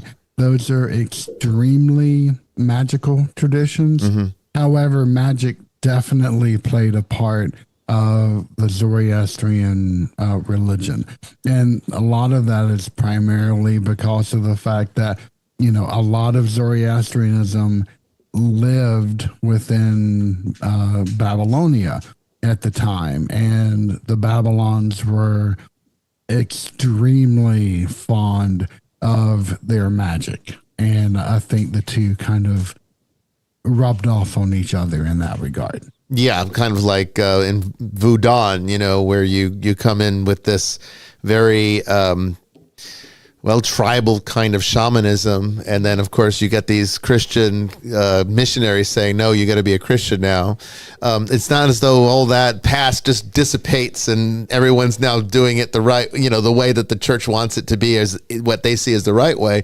They're kind of like blend together, and they're still blended together even to this day. It's the same kind of thing.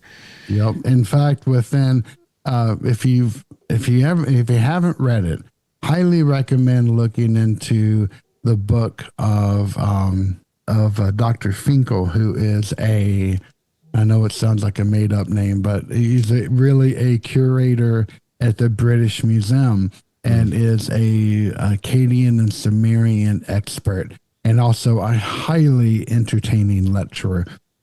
But he recently wrote a book called The First Ghost, and it was really the culture of Babylon that preserved in cuneiform the actual writings around not just the exorcism of spirits, but also how spirits came to be and how they began to, to persist.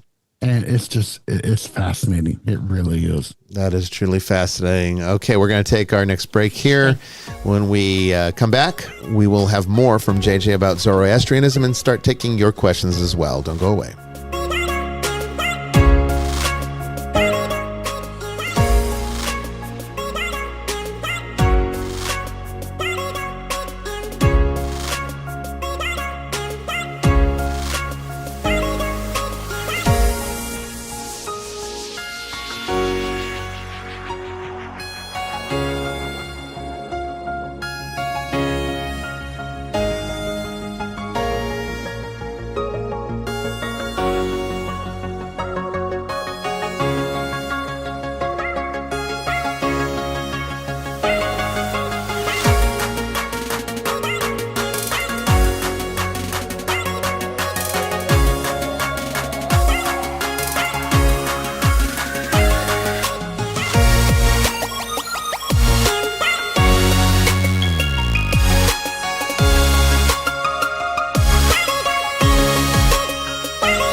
hush of the evening, the world fades away. A moment so fleeting, capturing the day. With whispers of twilight, our hearts start to dance. The beauty in silence, it draws us to chance. Beneath the soft glow, we find our true selves. No need for the noise, just you and me, no one else. So hold me close in the twilight's embrace. Let the world melt away in this perfect place. In silence together, our dreams intertwine. With you by my side, I can call you mine.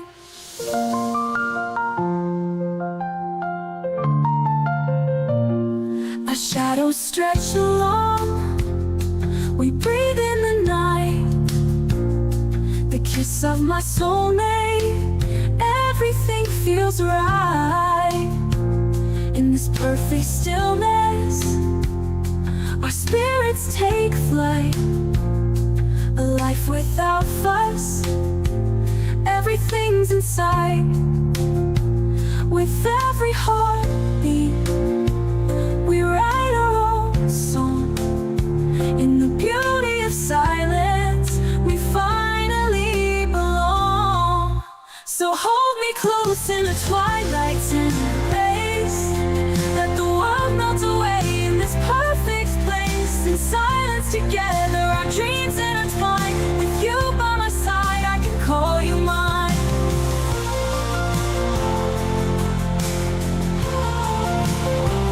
In the beauty of silence, our love will stay forever and always, come what may.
Welcome back, everyone, to the third and final hour of Vestiges After Dark. We have been talking with J.J. Johnson about Zoroastrianism, and fascinating how much this virtually unknown religion in many places today influenced so much of the religions that people practice today.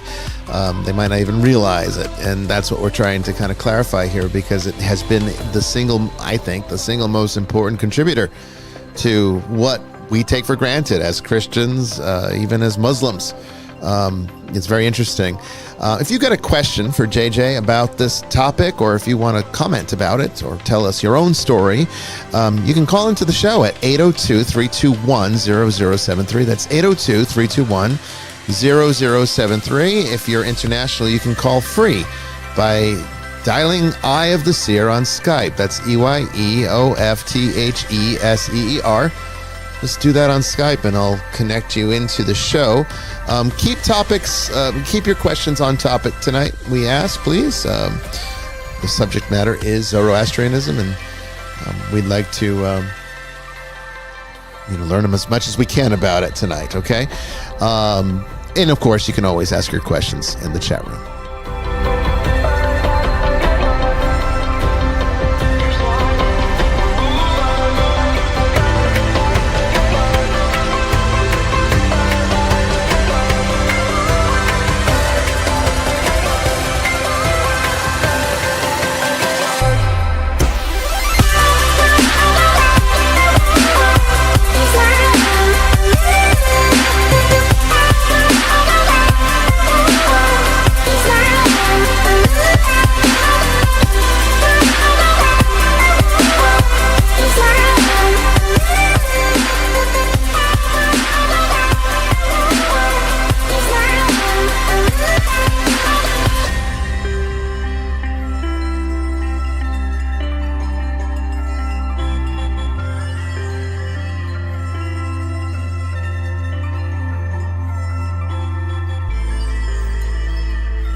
We actually, JJ, have a Zoroastrian in the chat, and he's been, thanking you for, of course,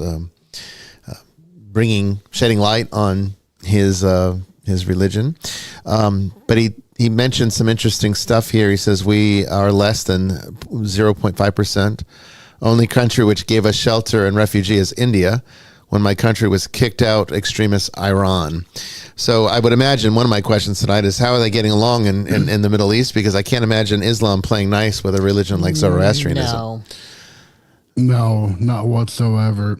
India is really, besides the U.S., India is really the last bastion of refuge that you will find within the Zoroastrian community, sadly enough. Yeah, that is unfortunate because, India's always been a bit of a refuge for spiritual exiles. I mean, look at what happened with the Tibetan Buddhists, that's where the Dalai Lama pretty much set up his country in exile. I mean, let's face it, and it's still been there to this day.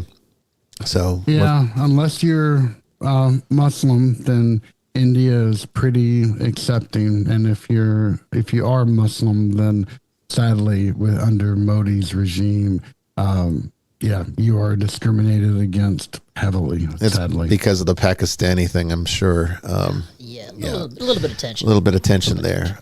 Yeah. Well, okay, so let's continue on here. First of all, let me make sure. Did I miss any questions that I didn't see in the chat? Father Chris, Jamie, Brandon? I think we picked them up as we went along. Okay. We sure did. I just want to make sure I didn't miss anything before I continue on here. Let's talk about your personal interest in this. I guess it's part of it is just a natural... it's in the ballpark of where you find your academic focus. So it makes sense to be on that level. But is that all it is, or do you find something special about Zoroastrianism that really speaks to you? Well, I came to study it underneath a professor at Harvard who is a well-renowned Zoroastrian scholar. And I took the class just basically on a whim of, this sounds really interesting. And it was another class that happened to be held in the Harvard Semitic Museum, which was my home away from home. And I always took every class that I could in that particular building because on the second floor, you can walk around and see all of these amazing exhibits that they have just open to the public right there. Wow. And I would spend hours just kind of gazing upon them and going along.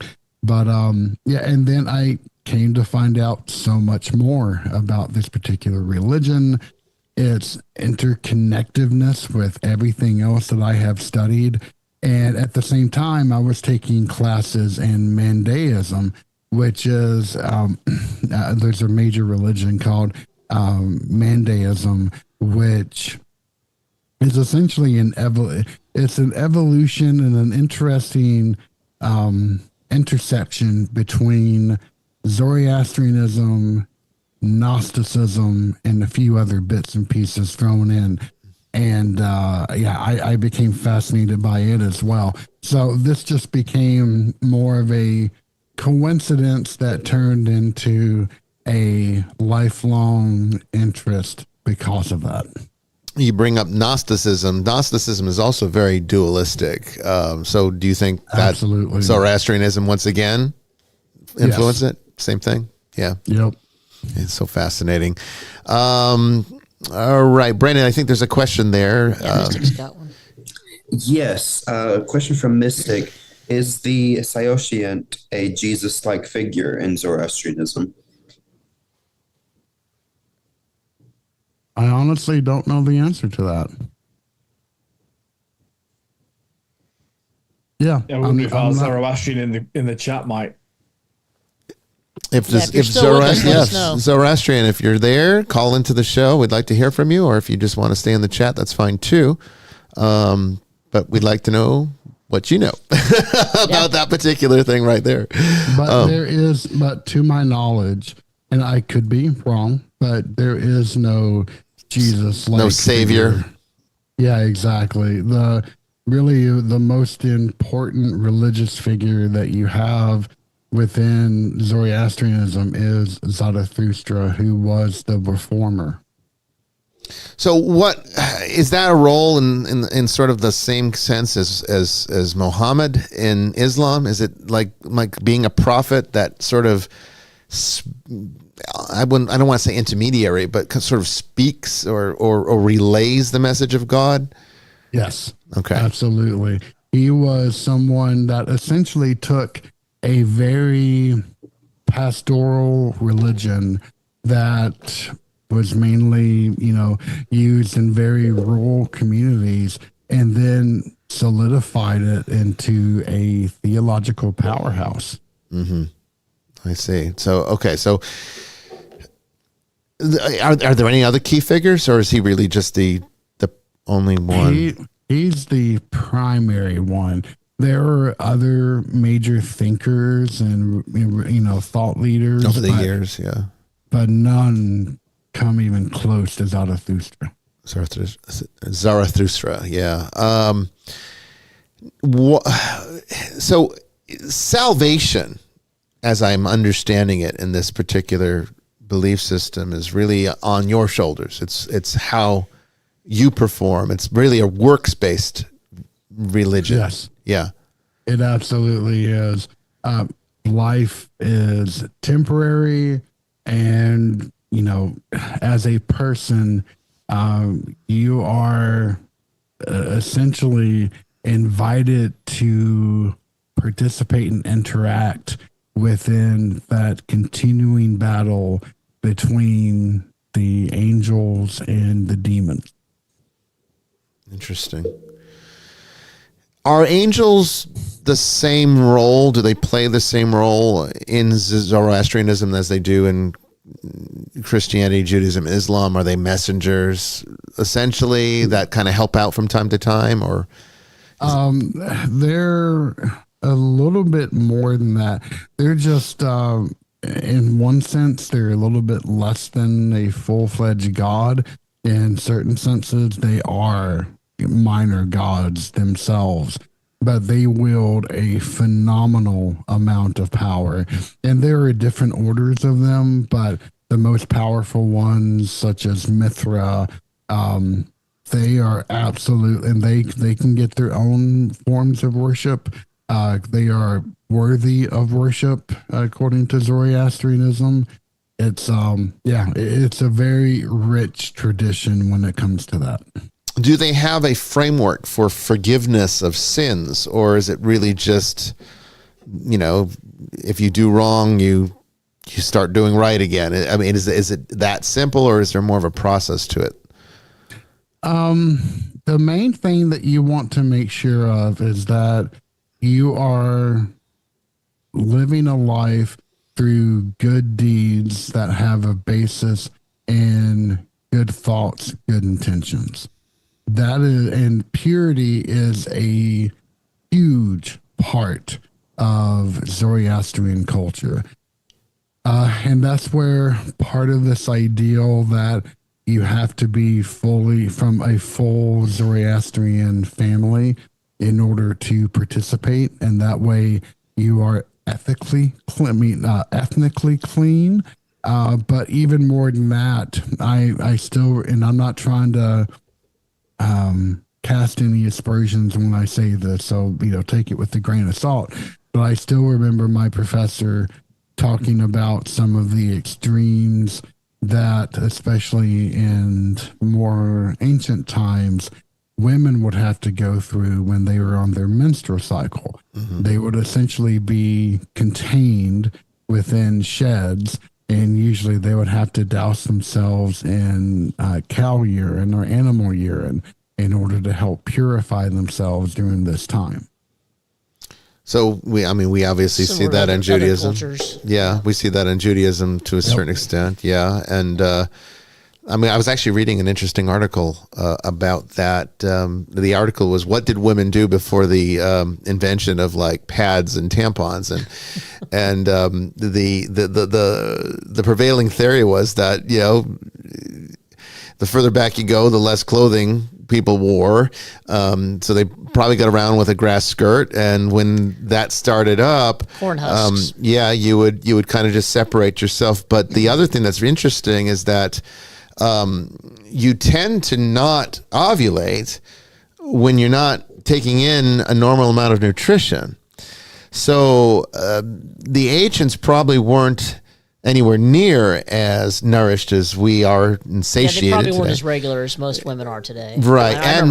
And when you did ovulate, you were probably pregnant very soon after that. Stress, hard work will mess up your cycle. I remember in the military, most of us stopped almost the whole time we were in there. And then when one person started, everybody else did. Yeah, it's like this weird little sort of the stress of the body. The stress of the body. But it sounds to me that it probably wasn't as frequent of an issue as women today have to deal with, where it's this monthly thing. It would have been less so. So there would have been more, I guess, an easier way to control that according culturally. I'm not saying they should be locked away like that, but I mean, if that's what the culture says to do, it wouldn't have been every month like it is in our society. Would separate the woman during that time. Yeah. And maybe they want to be separated during that time. They might have wanted it, right? Yeah. I imagine you don't want to be walking through town and having to deal with this, right? You don't want to be dealing with all that stuff. So kind of interesting, all these different things. Do they have any, I guess that's a natural segue. Do they have any hangups that, Christians have a lot of hangups. They're afraid of demons. They're afraid of ghosts. They think ghosts are demons. They think Jesus, we were talking earlier, a lot of them here in the U.S. think that Jesus didn't drink wine, that it was some kind of grape juice. There's a lot of scrupulosity in Christianity. I find people that, both scrupulosity and religiosity. Does Zoroastrianism have a similar kind of action, or are they more down to earth, in your opinion? They're I wouldn't say down to earth. Like, for example, if you go into a fire temple, then typically you would offer an offering of sandalwood, and then that's given to a priest who has a cloth on his face, and then they would be the ones that would then offer it to the great fire, and then that would be considered your typical libation to the temple itself. They do have very strict rules around death and how you handle dead bodies. So there's like Judaism, yeah, exactly, especially within ancient Judaism. Oh yeah, you couldn't touch a dead body unless you then went through an extensive purification ritual that would then involve the ashes of the red heifer and blah blah blah. Yeah. So yeah, and you find a lot of the same things within Zoroastrianism itself as well. Well, we talked about menstruating. What about blood in general? Did they have the same kind of prohibitions and about blood and consumption of blood and that type of thing? Any dietary laws? I'm not quite sure, honestly. I'm just curious because Islam has halal, right, and there's kosher in Judaism, and Christianity even has a provision where it's recognized but released, like we're released from the requirement. Peter has that little vision, and all that. So it's go ahead. Central to Zoroastrian belief is the three. Good. Is it good thoughts, good deeds, good works? I think yes, that's the three things, right? So it's that like rather rather invites the question, which I think you're asking. How do they decide what's good? Yeah. Okay. So let's talk about the ethics and morality. That's where come from, right? Yeah. What? Yeah. What's their framework for deciding what is good and what is not? Good question. Essentially anything that is in line with the wishes of the yasnas, which is the liturgy that's primarily used within active services and aiding the community. You'll find a lot of emphasis, especially amongst Zoroastrian merchants, to be exceedingly conscious of helping his community. And that is one of the major stress tests that you will find. It's one of the most appealing aspects of modern Zoroastrian culture is this emphasis upon good deeds and good thoughts, because it really does promote a lot of well-being within Zoroastrian communities. I mean, it makes sense. That's always been sort of the core foundation to just about every religion, East and West. It's fascinating to see, there's the Eightfold Path in Buddhism, which is basically it's ethical code. It's not given by a god. It's not really considered sin if you don't do it. It's just, well, you don't progress. You get stuck on the cycle of samsara until you realize that you need to start taking it seriously, and then you can move forward. But it's still an ethical system, and it does ironically match very closely to the tenets of every faith. Killing, for example, is prohibited universally. Yep. Exactly. Yeah. And there really is an emphasis upon the minog, the spiritual, and the physical, which is gittig. And you'll find that even within a lot of practices, it can involve anything from like consuming wine to other kind of ritual aids in order to help promote travel to this invisible realm of the spirit. Yeah. What about festivals? Let's talk about any kind of special times of year. Christians have Christmas. There's Hanukkah in Judaism. You've got these times of fasting in Islam and so on and so forth. Does Zoroastrian have special dates of the year? That is something we may want to ask our friend in the chat about. Mainly because I'm good at the origins of Zoroastrianism. I know some of the modern incarnations of it. Mm-hmm. I am not so much well versed in the practical worship aspect of Zoroastrianism. Right, which I imagine is somewhat somewhat difficult to get information on due to its sort of exclusivity. It's not like you could just walk into a temple and watch what's going on, like right? a monastic order. It is very monastic. It is almost like, almost Desert Father-esque kind of only community. More like the Essenes, more like sort of like out there in an exclusive kind of way to get away from the distractions of the world. I mean, is that a fair statement? Or are they very active in the world, I guess? They are, they're active within their own individual communities. And that's primarily just because of the fact that they are so small in number. Right. It's not like they're going to be going out evangelizing because Exactly. no converts. Right. I mean, there's no reason to, right? If you don't have a convert, which I kind of like in a way. I kind of like that aspect. I don't know if I like the fact that you can't convert, but I like the fact that there's no killing yourselves off. Well, that's true. You know, if the religion wants to survive, that may be something they need to consider. I mean, but I You think have to breed. Yeah. Well. right. Yeah. Or Start keep getting busy, breeding. kids. Yeah. But the other thing is, and that's the other problem. I'm sure they struggle with the same Judaism's things. the same though. You don't. I mean, I know people try to convert to Judaism, but I mean, really, Jews don't really believe that. Well, they just think it's mad. They think, what, only Jews have to do these 613 commandments. Why would you want to convert into it? It's just, for an Orthodox Jew, they think, what a ridiculous decision to make. Well, that's what I was going to say. It's like like ultra Orthodox. If I, as a Western American, with Italian and French ancestry, go over and say to an ultra Orthodox Jew that I want to convert, I mean, I don't think that would just say go away. Yeah, I think they just tell you to get the hell out of there. But I mean, there's obviously very liberal groups that probably do accept conversions in the U.S. I know that is true. There's even like really liberal groups like Jews for Jesus, where it's like a very different kind of Judaism. They're out there. So there's a lot of variation in Judaism, just like there's a lot of variation in Christianity today.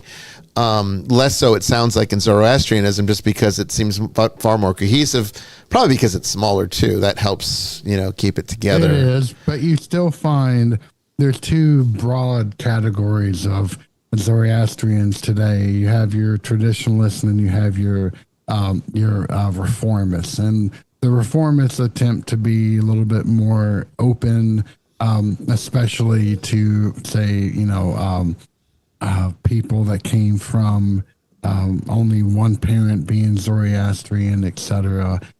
But yet the traditionalists still hold sway, absolutely. And apparently there are, and just looking it up, there are 7 major feasts of obligation. Oh, okay. So they do have a calendar of sorts that they... Yes. I just looked it up too. Days of obligation. Interesting. Yeah. Interesting. I mean, it just makes sense. I mean, every religion seems to have that too. I'm kind of fascinated, though, if you talk about your expertise is really in the origin point. Let's talk more then. Let's elaborate more, if you don't mind, on its relationship to Hinduism. I mean, is that all that there is to say about it, or is there more of a relationship there than meets the eye?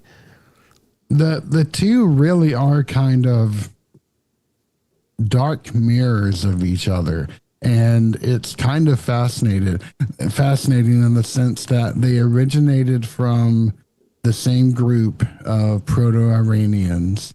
They wind up embedded with each other within India because it's the last place that the Zoroastrians can find refuge.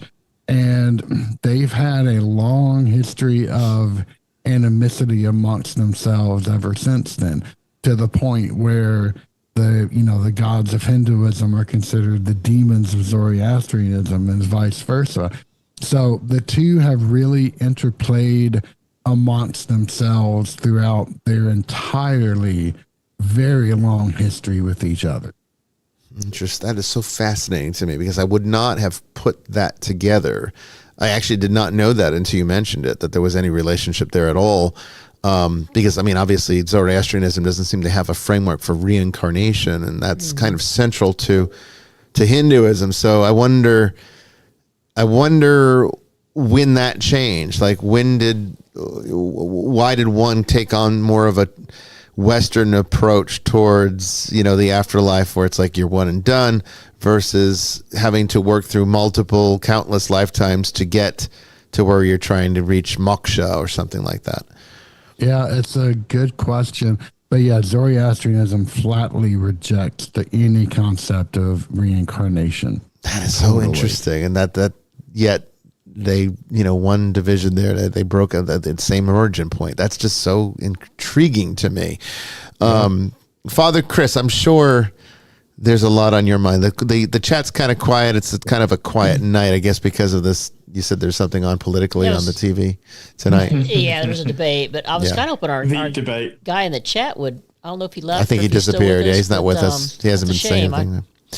But Father Chris, what are your thoughts on Zoroaster? Are you ready to convert, or if you could?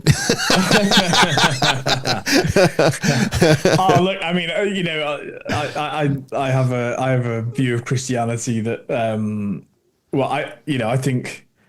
I think the fulfillment of all of these things is. I mean, I don't want to say this to the detriment or to. That would sound imperious when I say this, but I think that the fruits of Zoroastrianism are within Christianity, because Christianity is took on the history of it and of Judaism and actually is unique in as much as it can survive interaction with pretty much any culture. I mean that. Theologically, it can survive. I mean, people can kill you, but the theology of Christianity survives Marxist criticism. It survives all of those things. So, but I was, you probably noticed I sort of drifted off, and it wasn't because I wasn't listening, because I was, but because you mentioned the cuneiform. They're little. I've seen them. So because obviously I'm English, I've been to the British Museum a lot of times, and even now, every time I go back to Britain, I go to the British Museum, and I know I always feel, because I'm British, I have to sort of front up by saying, yes, I know we stole all these things from all over the world. Well, not just stole, we also bought some of them. But some.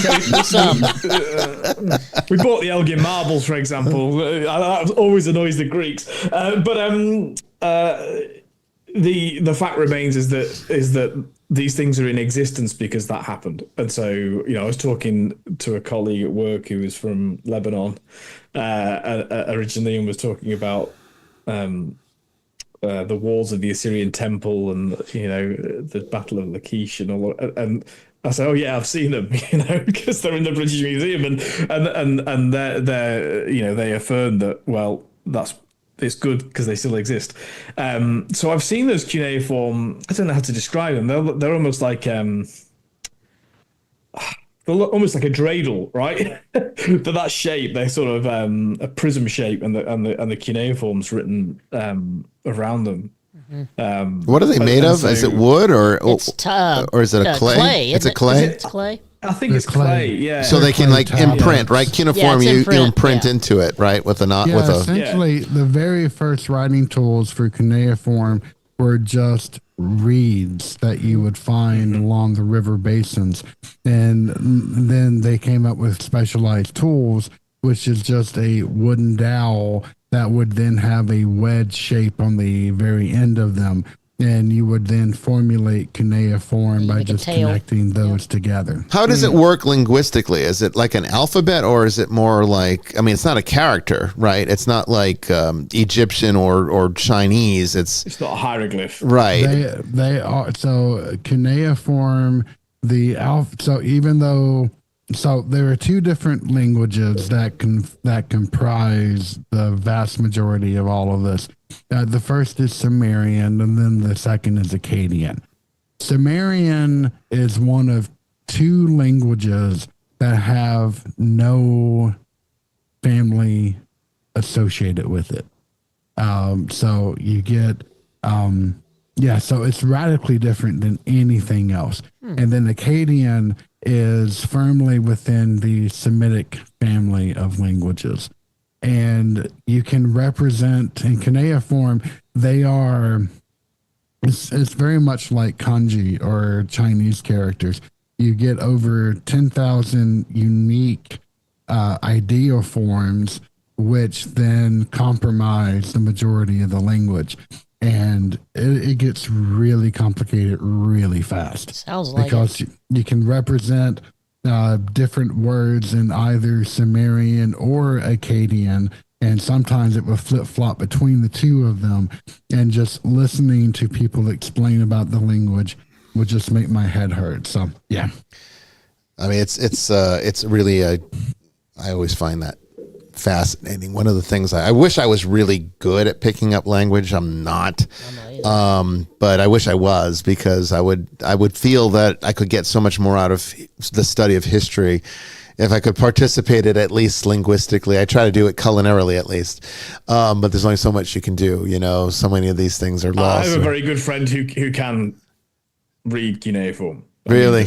There are people. Yeah, there are just people. Academic, Well, yeah, but I mean, I had a professor in college that, all she had to do, I'm not kidding you, all she had to do was listen to a language for about a month, and she'd have it down enough that she could speak it. I wouldn't say that, I don't think she'd consider herself fluent or natural, but she could absolutely go to a country that speaks that language and be able to get by just fine. I think once you've learned a language, especially a family of languages, a Latin-based language. Sure, yeah. I suspect that there's a sort of code that even though we can read the code and we could read a book that tells us what it is. I think there's a difference between that and having actually done it. And when you've actually done it with one language, I guess it's like any, if you work a muscle out, it gets bigger, So, yeah. So I suspect that because I know a few linguists and I'm amazed by them, Yeah. So I do think it's talent. I do think there's talent there. Of course it is. I don't think I have that talent. Could I learn a language? Yes, but I don't think I could. Have the patience. I couldn't do it as perfectly as she was like whatever part of your brain is hyperactive when you're born, where you can just like hear things and then you start speaking it. It's like hers never changed with adulthood. She kept that. She kept that ability, which is remarkable to see. She really was like, I don't know if you guys ever watched Star Trek, but do you remember the fourth series or fifth series they came out with, which was Rise? I know what you're going to say. And it's an episode. There's no, it's not just an episode. Well, yeah, you're thinking about the Picard episode. Yeah. No, I'm talking about Enterprise, with Captain Jonathan Archer. It's sort of the prequel to even the original. He had a officer on his ship that was, I think her name was Hoshi. And she was brought along because she has this ability to hear the linguistics of a species that they've never encountered before. This was before sort of the development of the universal translator. And she was kind of like, she acted as a human universal translator. Well, they had one, but she would have to sort of like bridge the gap between it because it wasn't as sophisticated as the technology that came later. And I'm just wish it's like I know people that are kind of like For that. us Star Wars fans, we have C-3PO. Yes, you have the protocol droid. That's right. So Brandon, you are sort of a Zoroastrian nut. You kind of you ask a lot of questions about Zoroastrian. Yeah. So I'm sure you probably have a few that you would like to get into. So go for it. I do. Actually, one might help me with my research. JJ, is there any correlation between the demon Asmodeus in the Book of Tobit and Ashmedeva under Angra Mainyu? More than likely, yes. I can do some more research on that one for you. Would be happy to do that, but more than likely that would be the origin point. Okay. I wish I could expound upon that further. I can't, but if you give me a little bit of time, I can definitely help you contribute to that particular area. Okay. Yes, I do have more questions. I know you do, so I'm just gonna shut up now and let you take over a little bit. Vibrating in his chair. I know. I could see it. You could just see. He gets that little. It is a grin very fascinating subject. I think yeah. I'm actually going to read more into it myself. Oh yeah. Yeah. There's actually a great book called A Beginning Primer of Zoroastrian Literature. I can send y'all the link to it. But that'd be outstanding. If you wanted to read some, it's pretty cheap to buy, and yeah, it's a really, really good book. There is a book that I'm actually going to be I need to start reading. It's kind of an expensive book. It's like $100 something on Amazon. It's called Forbidden Oracles: The Gospel of the Lots of Mary. It's an ancient, somewhat ancient Christian text. I mean, ancient, not as old, of course, as the New Testament documents, but it definitely shows that in early Christian circles, what is considered to be magic and divination had a different perspective than the way people kind of look at it and throw it all, lump it into one umbrella today as evil or new age or something. Because in the ancient world, I try to stress this with people: if you weren't conducting necromancy, divination wasn't a problem. It was just that most divination methods, and the ones that are condemned strictly, are usually some kind of form of communication with the dead. But if you were directing the divination towards God, or in this case, it's a text attributed to the Virgin Mother. It wasn't seen in the same light as the kind of prohibitions that sort of get all lumped into divination today. Just reminded me of this because of Zoroastrian's sort of magical approach. And JJ, you mentioned the Coptic and Ethiopian churches also having this there. I mean, this is a foundational part. Christians today can't wrap their heads around it because the tarot cards are evil, astrology is evil, runes are evil, the I Ching is evil, everything that isn't divination, magic, and that's not how the ancient Christians would have looked at it. This is just one example, but it just made me think of it. I'm sorry. Go ahead, Brandon. Real quick. I don't mean to interrupt y'all. I was going to, the book you mentioned earlier, JJ, The First Ghosts, it is by Dr. Irving Finkel. It is available on Amazon for about $60, just because I know some people are going to be wondering about that.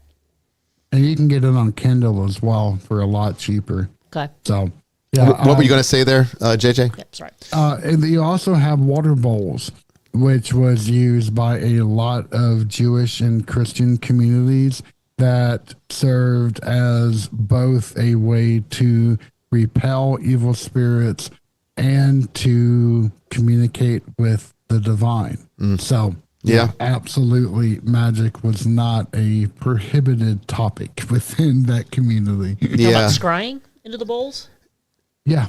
Okay. Yeah, I mean, in fact, I have a 2-part series on water bowls, which I interviewed someone that specialized in studying them. So it was really, really interesting. This, I think, and I think you'll agree with this, and Brandon, I haven't forgotten you. You'll have your chance to ask your second question. But I mean, I think where this comes from is this is a product of, once again, things getting lost in the translation, literally, as the Bible goes from Hebrew to, various texts in Greek, and then, now we have every language under the sun, and then vernacular changes. I mean, let's face it, people are already starting to speak a different English than just 100 years ago. It's already changing. Language is always in flux. Things get lost. That's all America's fault. Yeah, it is. I mean, it kind of is, but that's what language does, though. Because look, you guys don't speak anything like Old English. I mean, it is. I mean, no. and then a lot of English. Yeah, I mean, look at how many English words are actually French or German in origin. It's fascinating to get back to that.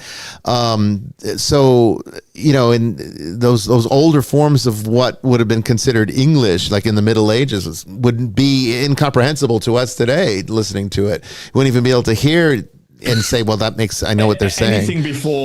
Anything before the 1400s, would have been different, completely different. So language is always changing, but I think what ends up happening is that meaning gets lost too. So now, you read Leviticus and you hear about how any kind of divination is this abomination before God. What does the modern mind look at? Oh, they think it's talking about tarot cards. Tarot cards weren't around back then. They think it's talking about, any kind of a witchcraft, because, of course, that must be all lumped together too. And now you have people that promote this kind of, I mean, we're Timothy on the Nicolay Network put a post out there this week where he was just showing the ignorance on Twitter of how people are saying the rosary is evil. It's of the devil. Yeah. You know, it's like this is. I don't think the Sure, devil that'd make plays the devil rosary. I don't think the devil plays. No, I don't think so either. But it just makes me think about it, you know, because it just the ancient Christians were definitely had a concept of magic. Incantations were written into some of those early, second, third century texts. The Gnostics clearly showed this. It was all there. It just got lost and forgotten and changed, and people don't know what it means anymore. All right, Brandon, go ahead. What was your second question? So we know that Ahura Mazda and Angra Mainyu are not of equal power, but is Spenta Mainyu and Angra Mainyu kind of within equal power? Would that be the cosmic duality there? No. Now the devas can be of equal power to some of the yasanas, but there are still some yasanas which are above any deva that's out there, such as Mithra. Mithra would definitely be able to whoop the floor with any deva that there is out there. So Sounds like a Saint Michael character. Yeah, it does actually. Well, it's interesting because it's like I did not know that. My understanding, which was albeit very limited on this subject, Zoroastrianism is just not a religion I studied much of, which I probably should have, considering how much of a foundation it is. Mm-hmm. But I always was under the impression that the cosmic forces were equal in power. It's just one would eventually win by its nature. But I didn't realize that there was a distinction there, even known within the religion itself. That's fascinating. Yeah, if you want to get a good shot of this, if you look at the greater Bundahisan, it's verses like 1 through, it's quite long, 1 through 32. It would give you a really great kind of concept of the overall cosmology and eschatology that is espoused therein. Okay. No, that's an interesting question too. Judaism, Christianity and Islam are all religions of the book. In the East, not so much. They have holy text, but they're not elevated to the same level of importance as they are with like the Hebrew scriptures, the Bible or the Quran or something. Does Zoroastrianism have a holy book that is sort of almost like a divine? Yes. It does. Okay. Absolutely. And it's called the Avesta. The Avesta. Interesting. Yeah. Okay. And it's divided into two different parts. You got the older one, the older portion, and then you have all the newer stuff. And the newer stuff is usually attributed directly to Zarathustra, whereas the older pieces could come, they're either directly written by him or they were pre-Zarathustra in nature. Okay, interesting. All right. Well, Brandon, we've got maybe 2 or 3 more minutes if you want to throw another question in there for us. I think I'm good for You're right good? now. Father Chris, you got one? Or Jamie, do you have one? Well, I did want to throw in one thing. Sure, quick. go for it. Talking about languages. So I have a talent for ancient languages. Like if you give me a few weeks with the grammar, I can translate it. That's not a problem. But if you try to do the same thing with a modern language for me, I'm lost. I just can't do it. So why is that, you think? That's fascinating. And it's because I treat it as code. And I'm able to directly manipulate it from there. But I had my major professor at Harvard, he was the guy who wrote the definitive grammar for Akkadian languages. It was just amazing. And then I had a professor in college that knew at last count 48 modern languages. Because he was a Russian citizen who was a colonel in the Red Army, and he would get paid for every new language that he could translate. And so he just started studying as he was a young man. And then he defected and came to the U.S. and became a professor.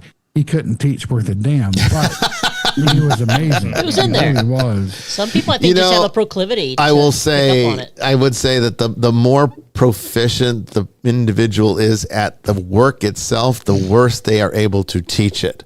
I find that I think it's harder to teach it it because is. they know too much. You know too much, and you're too good at it. It's called the curse of knowledge. This is known in pedagogy. It's called the curse of knowledge. Yes, interesting. Yeah, well, it's true. And then they have the other side, and I mean, this is a kind of a insulting thing, an insulting adage, but there is the adage that says those that can't do teach. I guess it comes a little bit from that mentality as well. Accurate.